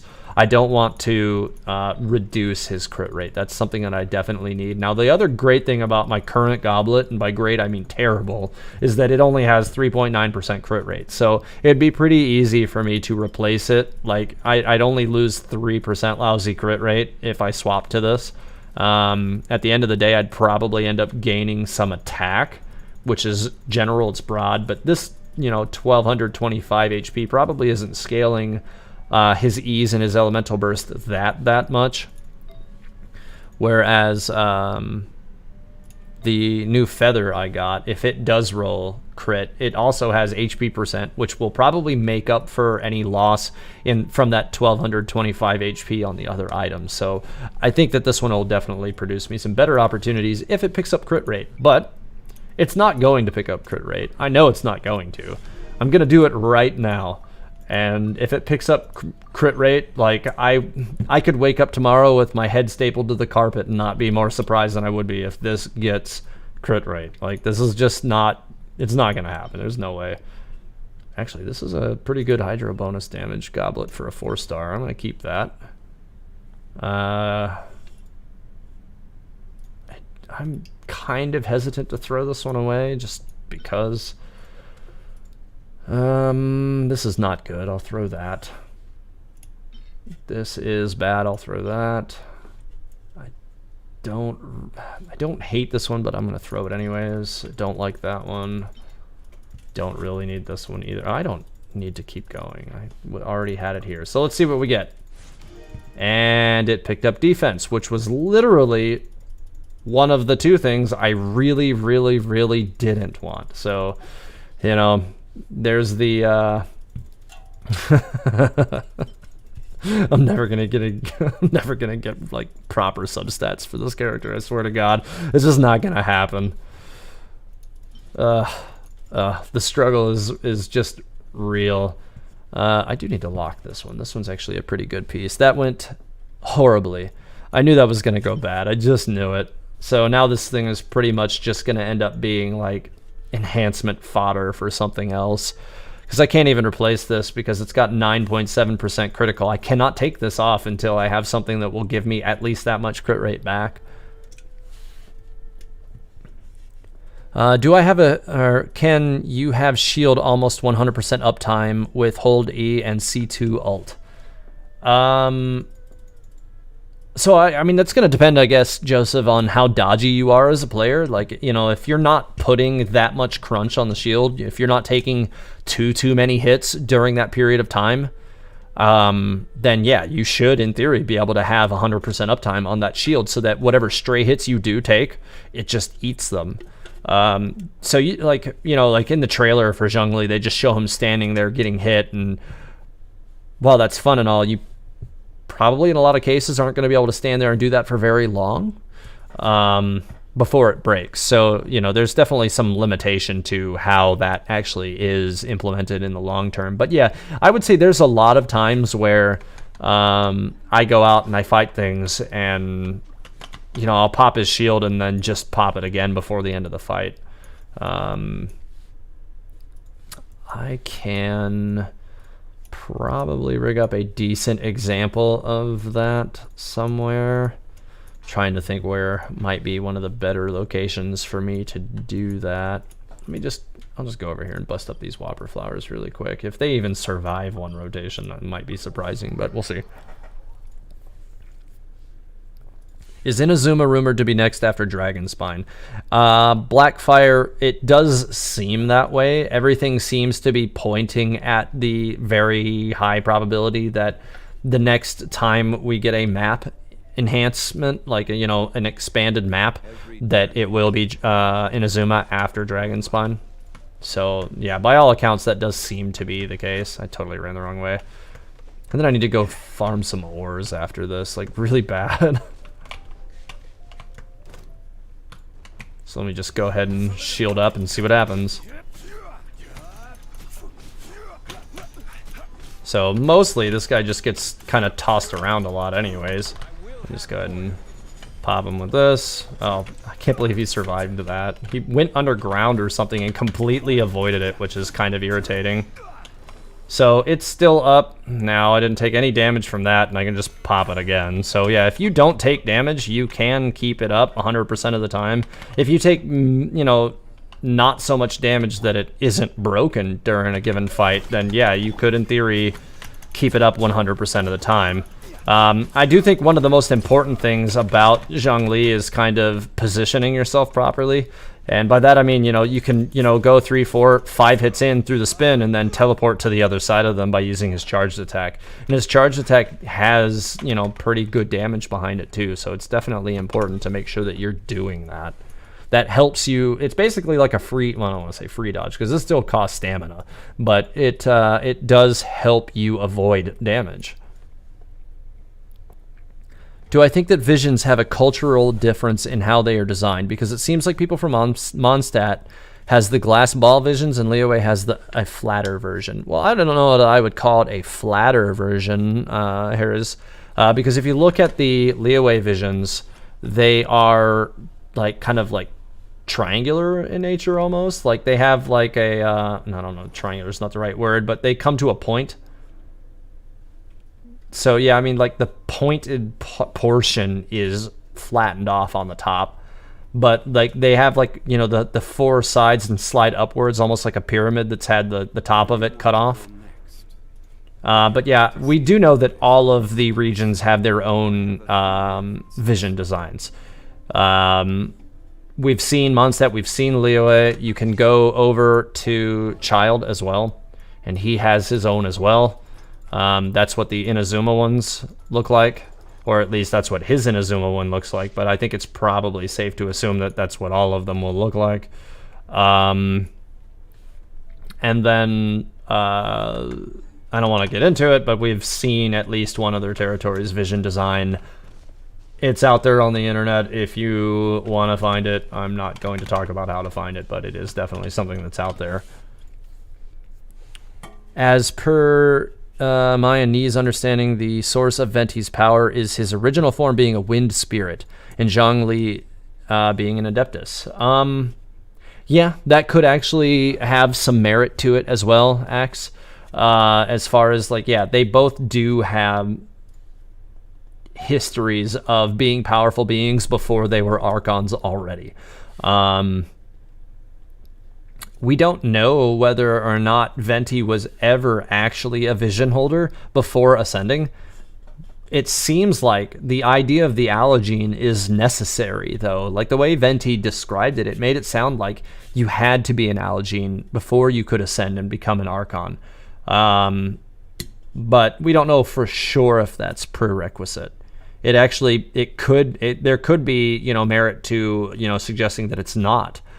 And the, you know, like kind of like the back door to getting to Celestia actually could have been discovered by the ancient civilization, and that might actually be why the Sustainer of Heavenly Principles was, you know, released on the ancient civilization in the first place.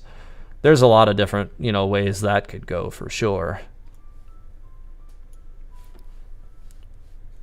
Also, the reason for not having a vision is because being a spirit himself, spirits like the Oceanid, yeah. So, yeah, we do know that monsters also do not need visions to control the elements as well. There's a lot of interesting lore that goes into supporting that, but yeah, it is a really interesting point of characters like Venti. Like, all of these like non-humanoid type things do not require visions. Do I think Bolide is better than Gladiator for DPS Zhongli? If so, why? So I haven't done direct testing for which way does more damage. I still need to do that. I actually probably can just take some of the equipment off of my Mona to effectively test that, and I just actually haven't sat down to do it. It is something that I want to test.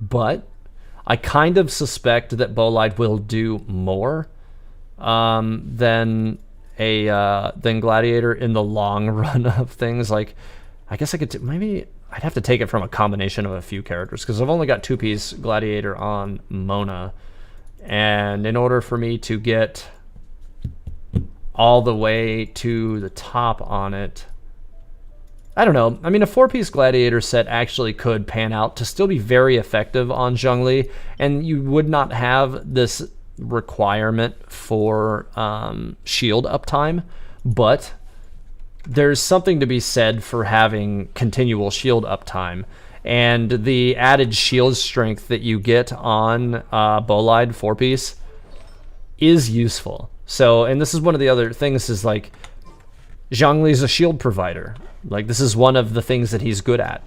And allowing his shield to have 35% more strength is beneficial. Whether or not it's beneficial to his DPS, you know, that's another matter. Obviously, the first bonus in Bolide doesn't help his damage, but the second bonus gives you a 40% boost. It's probable that Gladiator will probably give more than that 5% difference between the Gladiator 4-piece bonus and the Bolide 4-piece bonus. So yeah, I suspect that Gladiator probably will do slightly more damage than Bolide. I'd need to do testing whether or not to prove that. And obviously the 18% damage or 18% attack bonus applies only to his base attack. It doesn't, stack with all the other things on top. So that's another thing to keep in mind, is that, it actually could possibly result in a bonus that's not quite as close. But I suspect in terms of balancing that Gladiator probably will give Zhongli slightly better damage output, but it will reduce the effectiveness of his shields. So it's kind of one of those give and take type situations where you have to decide whether or not you want your Zhongli to have extra, damage output or extra durability. Oh, I'm searching for rocks. I need to put Ningguang back into my party, because I'm going to have a really hard time if I don't do that. Because otherwise I'll just be kind of aimlessly searching for rocks, so I don't want to do that. From the way the updates are going, it seems like every other update we're going to get a map addition. But that's only if the updates go till 2.0. What is my opinion? I think it seems unlikely that we would see a map update every other update. I mean, we don't know for sure that Inazuma is going to come, 6 weeks after Dragonspine? Oh, that would be every other update. So that would be at 1.3. So that would be every third update, wouldn't it be? No, because that would be 1.2. So so it would be every other major update. So that would be, what? How long has it been since then? Like, we're moving into that'll be the 5th banner character. So that would be, 12 weeks? So that would be like roughly every 3 months. I don't know. It's possible that we could be seeing a map upgrade at that frequency, but I don't know. It might be optimistic to assume that they can maintain that pace. I definitely think that MiHoYo's not hurting for money as a result of how successful the game has been. So if ever there was a company that could afford to staff themselves to a point to where they could actually, meet that sort of production deadline, I think it would be very possible for them to do it. But whether or not they're actually going to be able to achieve that is another matter. Do I think Royal Spear could work on Zhongli, considering Geo-Resonance could proc Royal Spear's passive? Yes. So Royal Spear would work very similar. This is not going to work. Let me just, there we go. Royal Spear, I am stuck. Okay, there we go. Royal Spear basically is going to work very similarly to the Jade Winged Primordial Spear in terms of its main stat. And that's because it gives you that flexible crit rate. Because that's what all of the royal weapons do. Let's see. Yeah, right here. So upon damaging an opponent, increases crit rate by 8% to a max of 5 stacks. So I can say from experience with the royal Grimoire, or however you say that, that the flexible crit rate on these, especially if you have higher refinement, is really, really nice. It's very, very effective. It has attack as its main stat, which is really, really nice. It makes it a comparable weapon to the Primordial Jadewing Spear on Zhongli. It will give you more crit rate than the Primordial Jadewing Spear does in the long run of things. But it will not give you these extra bonuses that the Primordial Jadewing Spear gives you. This on hit increases attack by 3.2 for 6 seconds, max 7 stacks. That won't happen. While in possession of maximum possible stacks, damage dealt is increased by an additional 12%.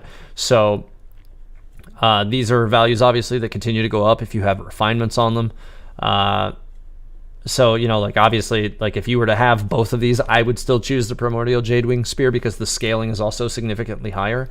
But the Royal Spear will serve this build of Zhongli well. I think you would do well to use it, and if you invested in it, you would not be unhappy with the results.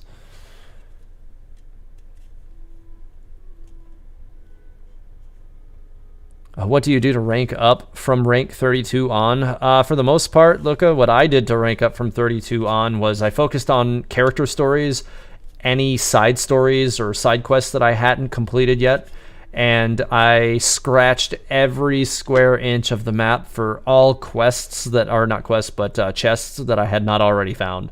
That's one of the most important things you can do in general. Maybe after I finish searching for enough of these rocks that I need to get for my spear enhancement, I need to go burn out the rest of my resin for the day too, because I haven't used all of my resin. There it is. Yeah, if any of you guys did not realize that you could use Ningguang to hunt rocks, like you're missing out. If you have her and you're not using her to help you hunt rocks, you definitely should be. It makes it so much easier because you can pretty much just run straight to them in most cases and save yourself a lot of time if you have her. You just got Zhongli, so you ran gladiators, but you would say it's better to have a shield most of the time. Head and shoulders, yeah. I mean that's basically the entire basis for my current build.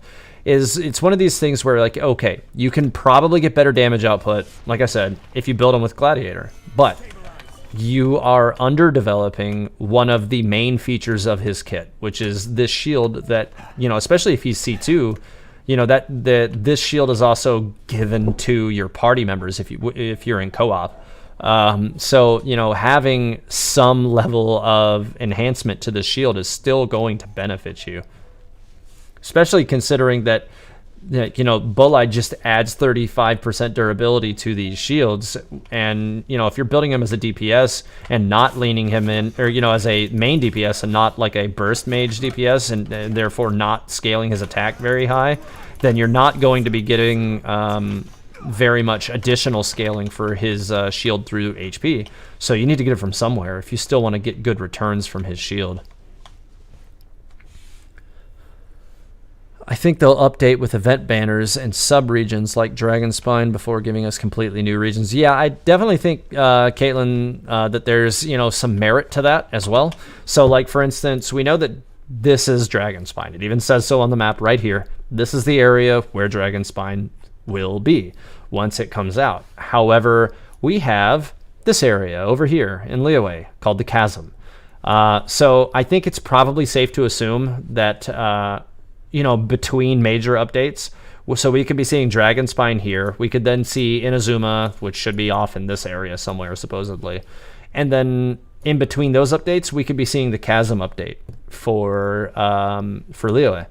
And then, you know, while we're waiting for, you know, whatever the next major update is, or after whatever the update is after Chasm is added, which would probably be Sumeru, we could then be seeing whatever secret added area was given, you know, along with Inazuma. Like, they could definitely be pacing it out in some kind of intuitive way like that, and we just, you know, don't have enough information to necessarily verify it at this time. Right now, like, because we're only looking at, you know, one map edition since the game released, we don't have enough data to really, you know, definitively say that a pattern has formed, if that makes sense. And you know, until we've seen that they're going to continue to do that, then, you know, it's just speculation. Do I think that delusions or delusion forms will be in the dressing room instead of a separate character? Those are a form of attire, I think. So, I don't know. I think, Axe, that that could go either way. I kind of think that, you know, like, delusion costumes could be possible for characters like Child. However, you're not going to get, like, you know, he's not all of a sudden going to become a Electro character from a costume, I don't think. So, you know, you might be able to get him to dress up like he's in his, you know, delusion form, but he may not actually function mechanically like his delusion form unless they add him as another character. Ning is so useful in the open world. You don't run Greatsword User because she can mine ore and break shields by herself. Yeah, that's actually one of the great things about Ningguang. And I've been telling people that pretty much since the beginning as well, is like you basically can completely forego the need for Greatsword characters for ore mining if you have Ningguang, which is really, really useful in the long run.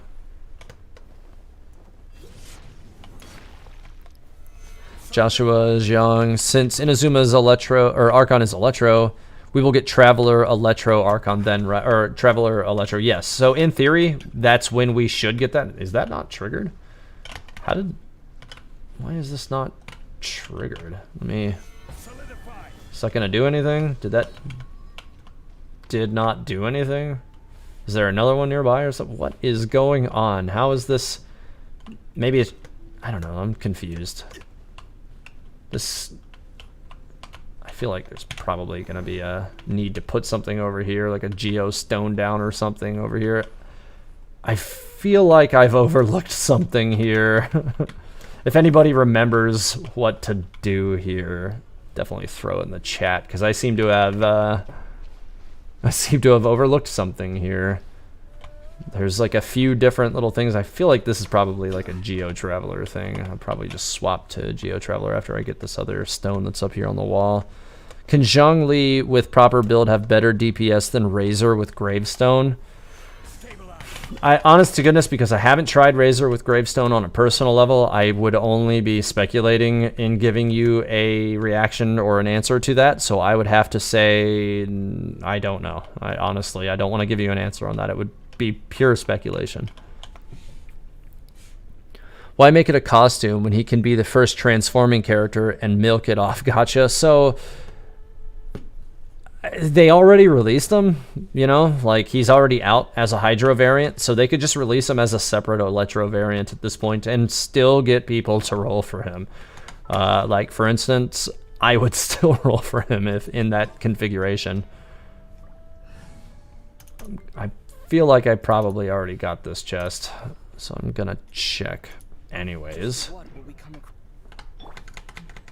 There's no way I didn't already get this. There's no way. Yeah, I feel like Zhongli's steel would have triggered this anyways, so I'm not too worried about it. I'm just surprised that the little Geo statue back there is not still triggered. Like, most of those things stay triggered after you get them, I think. Or unless I'm just like absolutely crazy and misremembering this, but I feel like they usually stay triggered.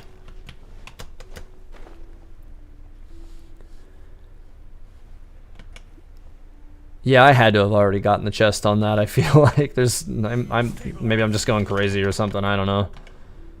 It's been a long day. I had to work today. Didn't expect to have to work today. That was one of those things that, you know, just kind of snuck up on me, but it is what it is.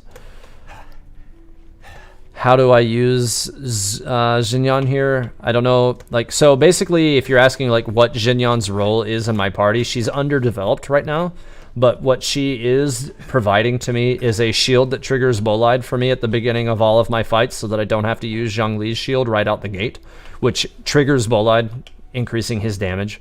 And also, because she's level 70, her passive triggers plus 15% physical damage bonus, just for using her elemental skill. So that's pretty much her role in the party, is to help make Zhongli shine a little brighter. It's pretty much how you should use most support characters in a team with a primary DPS anyways. Unless you're building your entire team around like a elemental mastery, like consistent swapping type situation. Oh, I think I only hit one of those guys. That's unfortunate. Ah, this guy's freaking thorns. You know what? I'm just gonna hit him in the head with this then. Ah, I didn't hit this guy. Yeah, well, that's what he gets.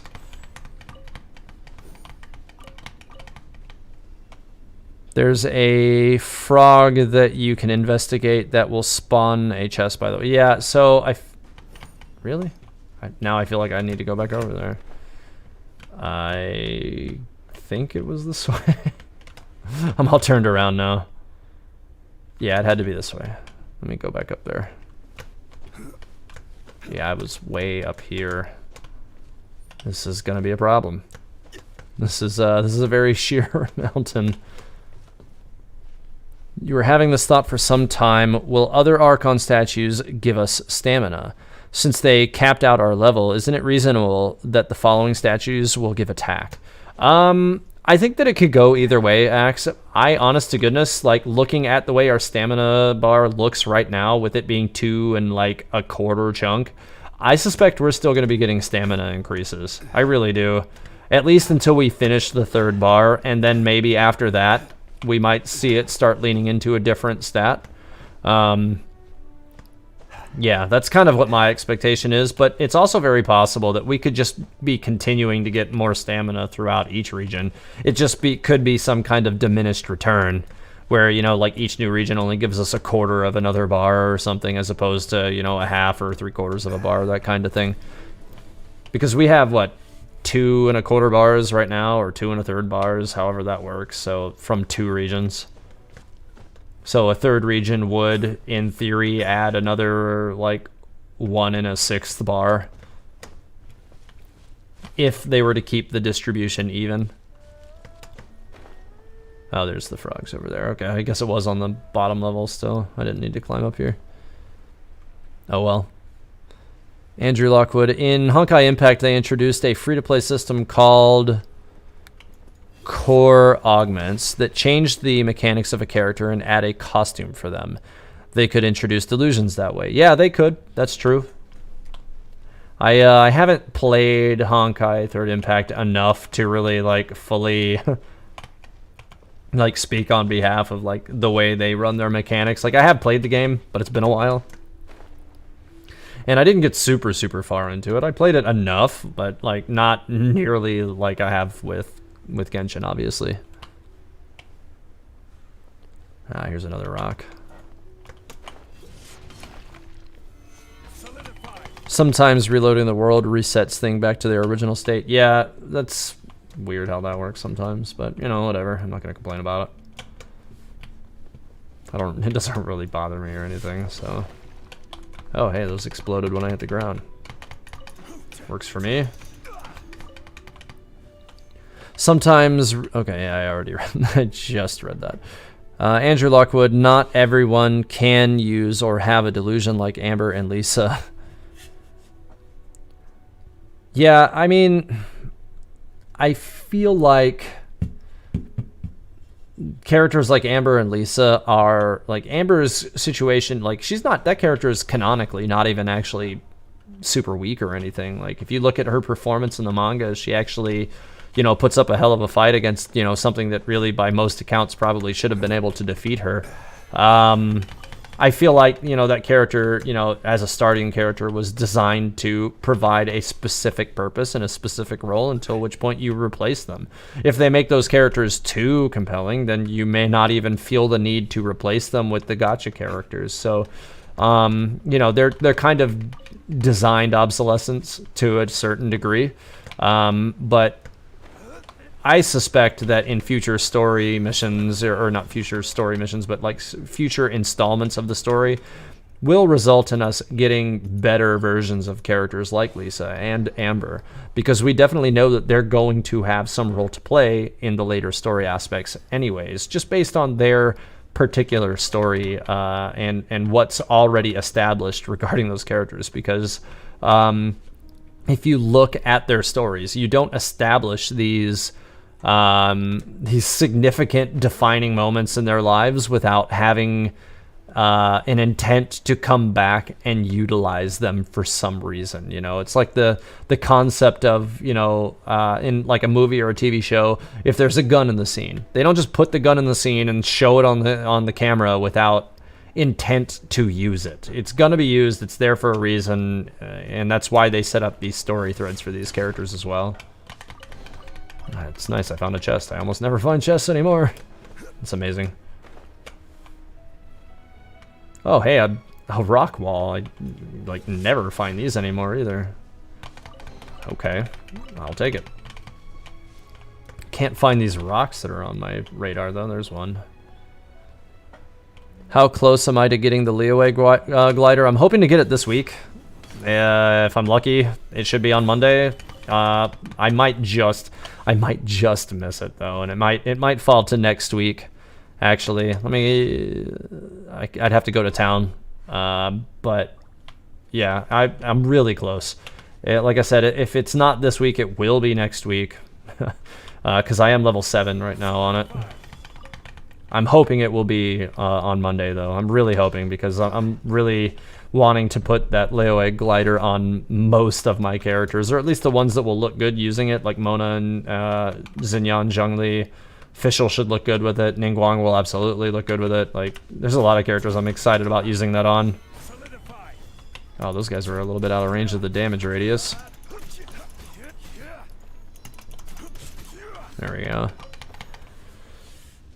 What if, after hitting channel level 100, the character itself evolves into a stronger version?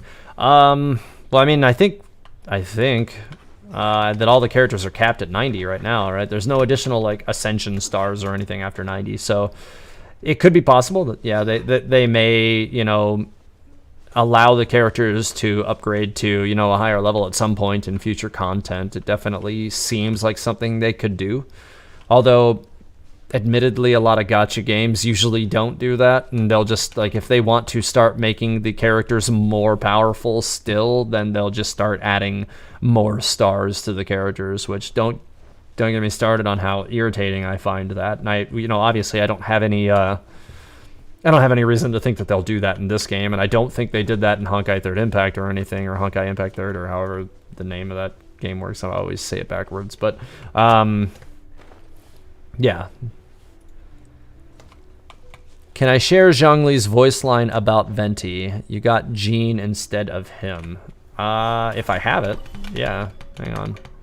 I think that one might be a higher level voice line than I currently have access to, because mine's only friendship level 2 at the moment. Oop, wrong window. Yeah, it's 4.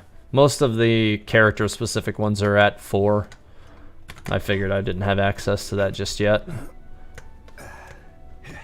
I will definitely do it at some point in the future.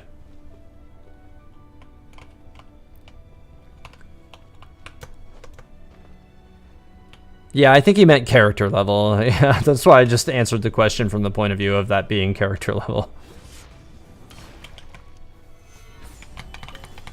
I didn't have my own Xinyan, and I'm upset because I have 8 purple things right now. You really want her. I'm very interested in using her as a physical damage dealer. Yeah, Anastasia. I think that she's actually a really good character. She was kind of surprised me that, like, her synergy opportunity with Zhongli specifically, even, like, it makes sense when you think about it, because they released them in the same banner. But you know, they definitely play well together. But I think there's a lot of parties that she'll be able to help. Like, for instance, for those of you who are building heavily into a physical damage Amy or Fischl, this character, you know, Xinyan will also help her do more damage. So, you know, there's a lot of merit to that build as well. Welcome, Faizan. Glad you made it. I will sadly be closing up the stream probably in about 20 minutes. So if you guys have any other questions, make sure to get them in before the end of the stream. Hey, there's a trigger panel there. Oh, come on. There we go. See if I can recharge his elemental burst before he gets back off the ground. Yep, that thing got exploded. He had no chance. Oh, I missed. Fine, whatever. Wait, what? There we go. Yeah, there is a chest up there that I didn't get, but I'm gonna have to reposition this in a not derpy location.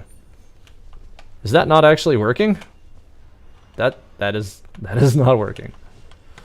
I think I'm gonna have to wait for these to disappear. I can't believe that didn't work. It's sitting right on that. That's kind of frustrating, actually. Do I have fun spamming the godly Legos? Freak Phase, absolutely I have fun spamming the godly Legos. They're pretty awesome. It's one of my favorite things ever. Do I think the AR level will go past AR-60? I think that it's probable that it will probably pass AR-60 at some point in the future. But you know, in the short term, I could definitely see them capping it at 60 or something, until like maybe the first, like the you know, through the Historia chapter are completed, at which point maybe they would increase it to like 75 and add a whole another, you know, story arc or something. It could really go any way they want it to, but I guarantee you they already know what they want to do.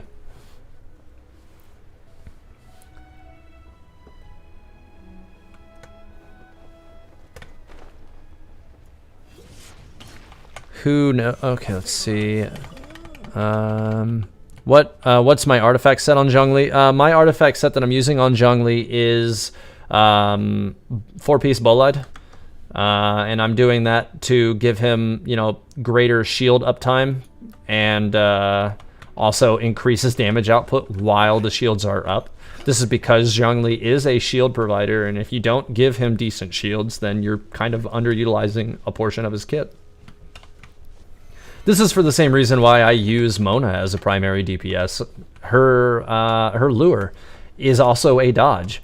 And if you're not on the character actively and frequently, then you don't even have the opportunities to utilize the enhanced mobility that her actual sprint and her lure give you in combat very frequently. So you're just underutilizing portions of these characters' kits. And so this is one of the reasons why I like to build characters in roles that best utilize their entire kit. Oh, he went flying. Oh, I totally missed. That's unfortunate. Where'd he go? He just went right back up. Well, at least Oz is up there beating on him, so that still works. Where'd he go? Here, I'll just use that really quick. Here, you can just hit him in the head with that and just finish it. There we go. Works for me. What will be your feelings if I see someone posting Zhongli full story before me? There's someone with more friendship level in Discord. So Axe, I didn't open his up as a contribution role, so that's my feelings on that. So yeah, so they can post it if they want to, but I'm not going to be giving contribution status for Zhongli because I'm already going to be providing that one for myself. And if I get my, like, I did open up Xinyan because I said I would. I hadn't originally intended on using her, but I did open up Xinyan because I said I would. That's the only reason that one's still gonna be open. But if I get my Xinyan to friendship level 6 before somebody provides it, it will come off the list because it's not necessary. So you guys are actually in a race with me on that one.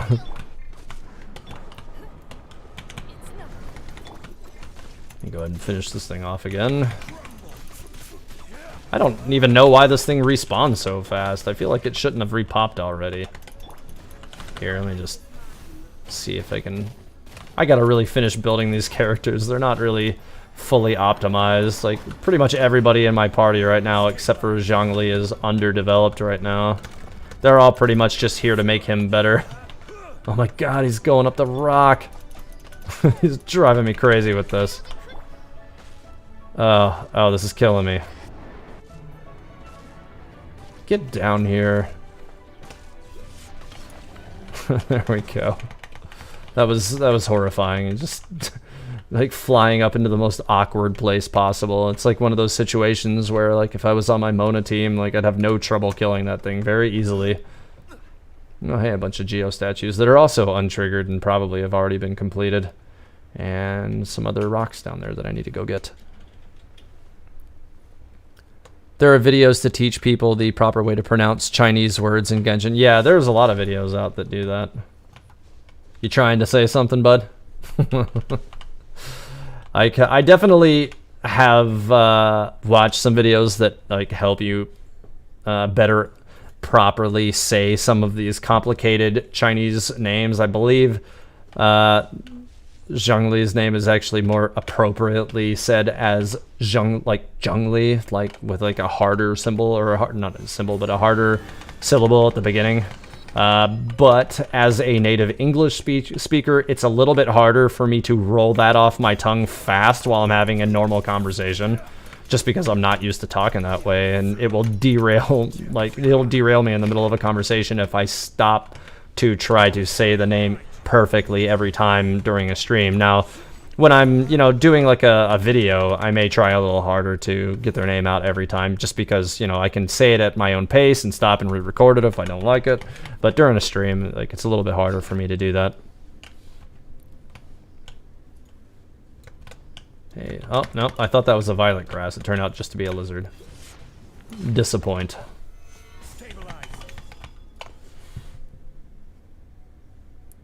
The buff usually comes after an important story moment. I think I might have missed. Oh, a Zhongli buff is likely since miHoYo does indeed buff underperforming outdated characters in Honkai. One of the weakest characters in that game became top tier after a buff. Yeah, I mean, it's possible, but I don't even really think the Zhongli needs it. I think he's in a good place, and I think that he's really being like unfairly judged just because, like, again, this character can make himself invincible every 12 seconds. Like, how much power do you need this character to provide? And like, he can, like, if you build him as a burst DPS, he can basically throw 140k rocks at people every, 15 seconds and make himself invincible every 12 seconds. And most of the time, if you're actually relatively dodgy and implement your character play well enough, that shield's not going to be broken at the end of that 12 seconds. You will just be putting it straight back up again.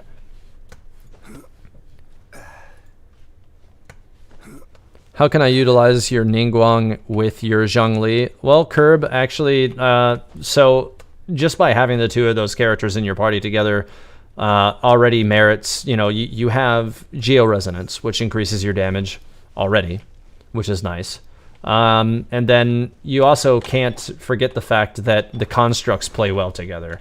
So, when you start a battle, you set up your constructs how you want them, so that you set up a field of, dangerous areas for the enemies to stand in. So you fight them in this area and you get a constant production of damage.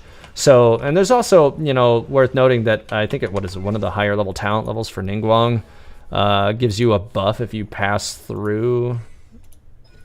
Yeah, a character that passes through the Jade screen will gain a 12% geo damage bonus for 10 seconds. So if you build your Zhongli into a burst character, like high HP burst, so like his elemental burst, if you walk through that shield first, we'll get a 12% damage bonus. So, like, basically, Ningguang can kind of be used as a secondary DPS / buffer for your Zhongli.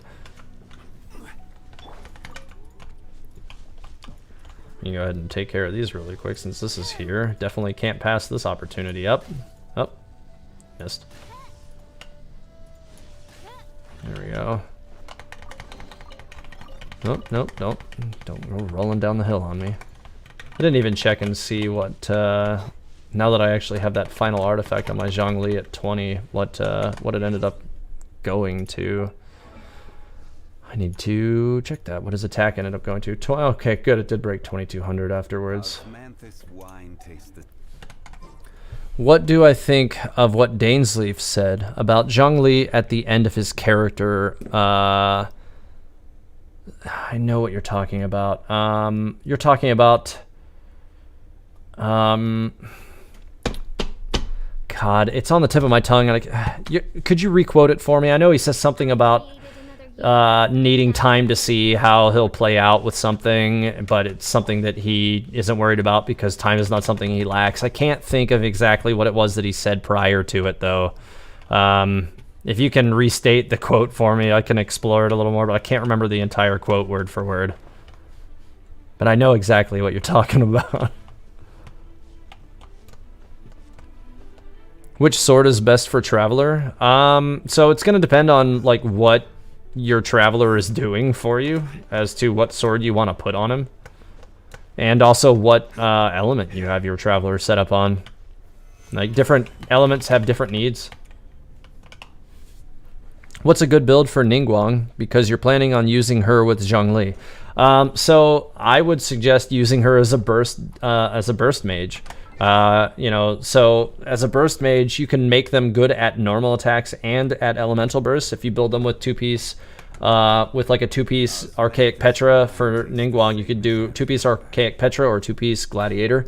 I think Petra might actually work better than Gladiator in the long run of things. And then also two-piece Noblesse Oblige to make her elemental burst a bit punchier. And I think that's going to be your best case scenario for kind of pairing her off with Zhongli. Something about him being a player behind the scenes. So I mean, that could have been like a veiled thing that they wrote regarding like how he was actually a player behind the scenes for his entire, for the entire Farewell Archaic Lord story arc. So it could just be, already referencing that. It could have been something separate. It could be intended to be something coming up, but we don't know when they wrote that. It could have been, intended to discuss what already occurred in the story.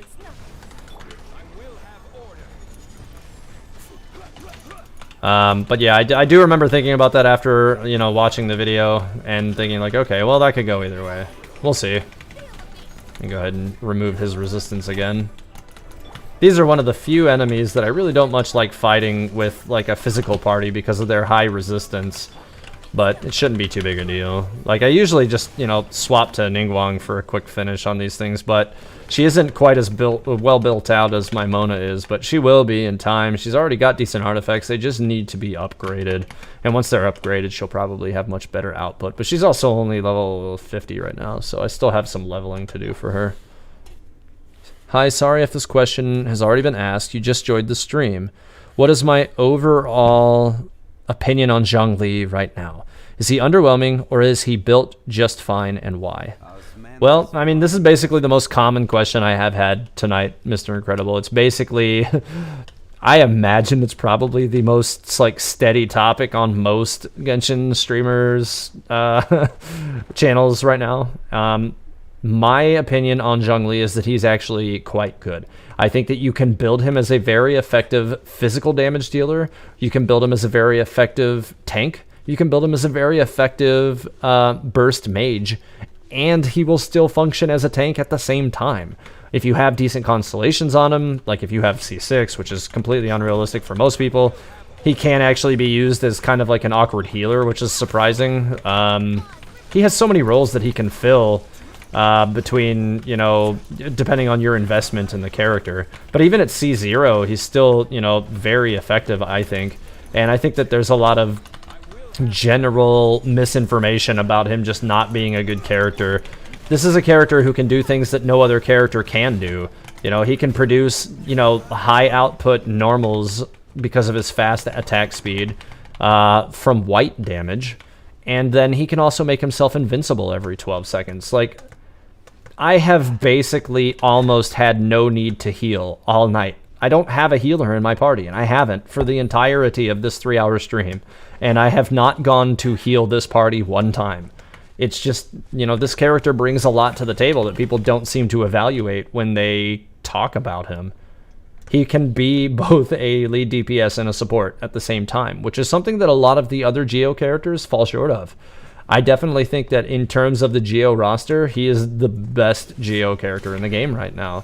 Now, you might still think that that's underwhelming because a lot of people are like, okay, well, the Geo roster isn't even good, so why does that even matter? But, he actually is what I would consider to be, the first standout Geo character. Ningguang's good, right? She can definitely be good as a primary DPS, but because she lacks reaction potential, she leaves us a little something to be desired because you can't, stick elements on people to benefit from them for damage purposes. But she can give you shields to help protect you from things, which is still nice. I have definitely seen some videos of Ningguang's producing really high damage output elemental burst combinations, though. And, Geo characters can produce higher number elemental bursts if their elemental bursts are based on producing high damage, like Zhongli, like Ningguang, in the absence of reactions. Whereas other characters like Mona, for instance, in order to produce those same or similar numbers, will have to do it with a reaction. So building a Geo party kind of allows you to produce, a higher output overall with less setup requirement. But if you really want to have a good rounded team, then you really do need to, take a step back and realize, okay, or, you really have to think about like, okay, what is the concept of my team? Like, what do I want them to do? If you don't have a goal in mind for the team that you're trying to build, then you end up with a team that isn't really good at anything. So like, for instance, my team's concept here is built around white damage, physical damage as a whole. Xinyan enhances my Zhongli's ability to do that. Fischl is also built as a physical DPS. Her Oz actually, because she's C6, does more damage when she's not on the field anyways, so she will purely add additional damage even when she's not on the screen, but will do good physical damage in the long run for me regardless. She's also built with a Rust, which helps with that whole like high output normals type situation. And then my fourth character is usually a flex between Geo Traveler or Ningguang or whatever other resonance I need for a given situation. My primary party, my main party one, which is my team that has, focuses primarily on Mona, that team is built around Mona as a primary DPS for high output hydro reactions. So it's built around this concept of a pyro resonance and vaporize reactions. That's the concept that I wanted from that team in the long run, and that's what I worked towards. And it's what I'm still working towards, because I'm still working on getting more damage out of her vaporize reactions from Stellaris, but I still don't have a two-piece Noblesse set on my Mona because it just doesn't seem to want to give me the pieces that I need. I should have some future options with that, but I'm not going to discuss what I'm talking about at this time. But right now, we'll have more options for building Mona later. All right, so I should have, I'm going to do one last question on the stream this evening, and then I'm going to start, I'm going to go ahead and close up everything for the evening. So let's see, what do we got? You want to, okay, hang on. I'm trying to look through what questions we have here.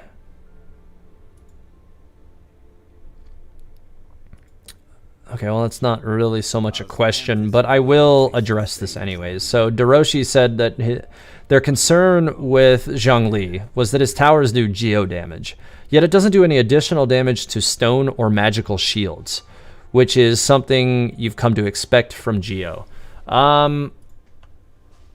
So yeah, I mean, that's one of those things that's maybe like a little bit unfortunate, but it doesn't really bother me that it doesn't function that way. Like it still gives you geo damage on enemies that aren't otherwise protected by these things. And to me, the biggest purpose of these things, you can use it for a couple of purposes. You can use it to just, give yourself some plunge opportunities, but you can also, use them to produce consistent shields for you during your fights, which if you have C1, then you can do 2. If you have Ningguang built into your party or Geo Traveler, you can make these huge areas of damage production. So every, I think my Zhongli's tends to hit between like 1.5 and 2k or something whenever they do catch a lot of these enemies. And every one of those will produce that. So that's a lot of potential added damage. It just, like, any way you chalk it up, like the constructs, I feel like they kind of limited some of their potential to break those kind of shields, because you can also just hold it and just obliterate those things anyways with the charged version of the E. And that's kind of the balancing factor, I think, that they deployed for Zhongli's kit to kind of factor that in. That they didn't want to completely overpower him. I don't necessarily think that would have overpowered him even if they had done it, but I feel like they did it intentionally as a balancing factor. So that's kind of how I feel about that. Anyways, so I'm going to go ahead and close up the stream for the evening. I want to say thank you to everybody who's been in the stream this evening and for keeping the stream busy as always. I do have a link in the top left corner of the stream overlay that has a our Discord in it. If you haven't already joined the Teyvat Historia Discord, I highly recommend you do so. It's been running, I guess, for a little bit over a month now. We just broke 1,000 members, so it's getting quite busy these days. There's a lot of conversations going on in there regarding builds. You can also talk to everybody in there about the lore if you're one of those people like me who's really interested in the lore and the character development of this game. You can do that there. You can theory craft with people there. We've got a lot of people who love to do theory crafting over there on the Discord as well. And that's a lot of the times I don't even really have the luxury of like getting into it with everybody over there on what my thoughts are, but I do try to chime in there, from time to time on things that I'm not currently working on video ideas for. But yeah, so if you're not a member of the Discord, please think about joining it. There's all sorts of opportunities to get involved with this community. And just want to say thank you again for joining the stream tonight. Have a great night, guys. Oh, I will answer this question because it's really quick before I leave. Stratosphere, my Zhongli is C2. All right, now I'm going to leave. You guys have a great night.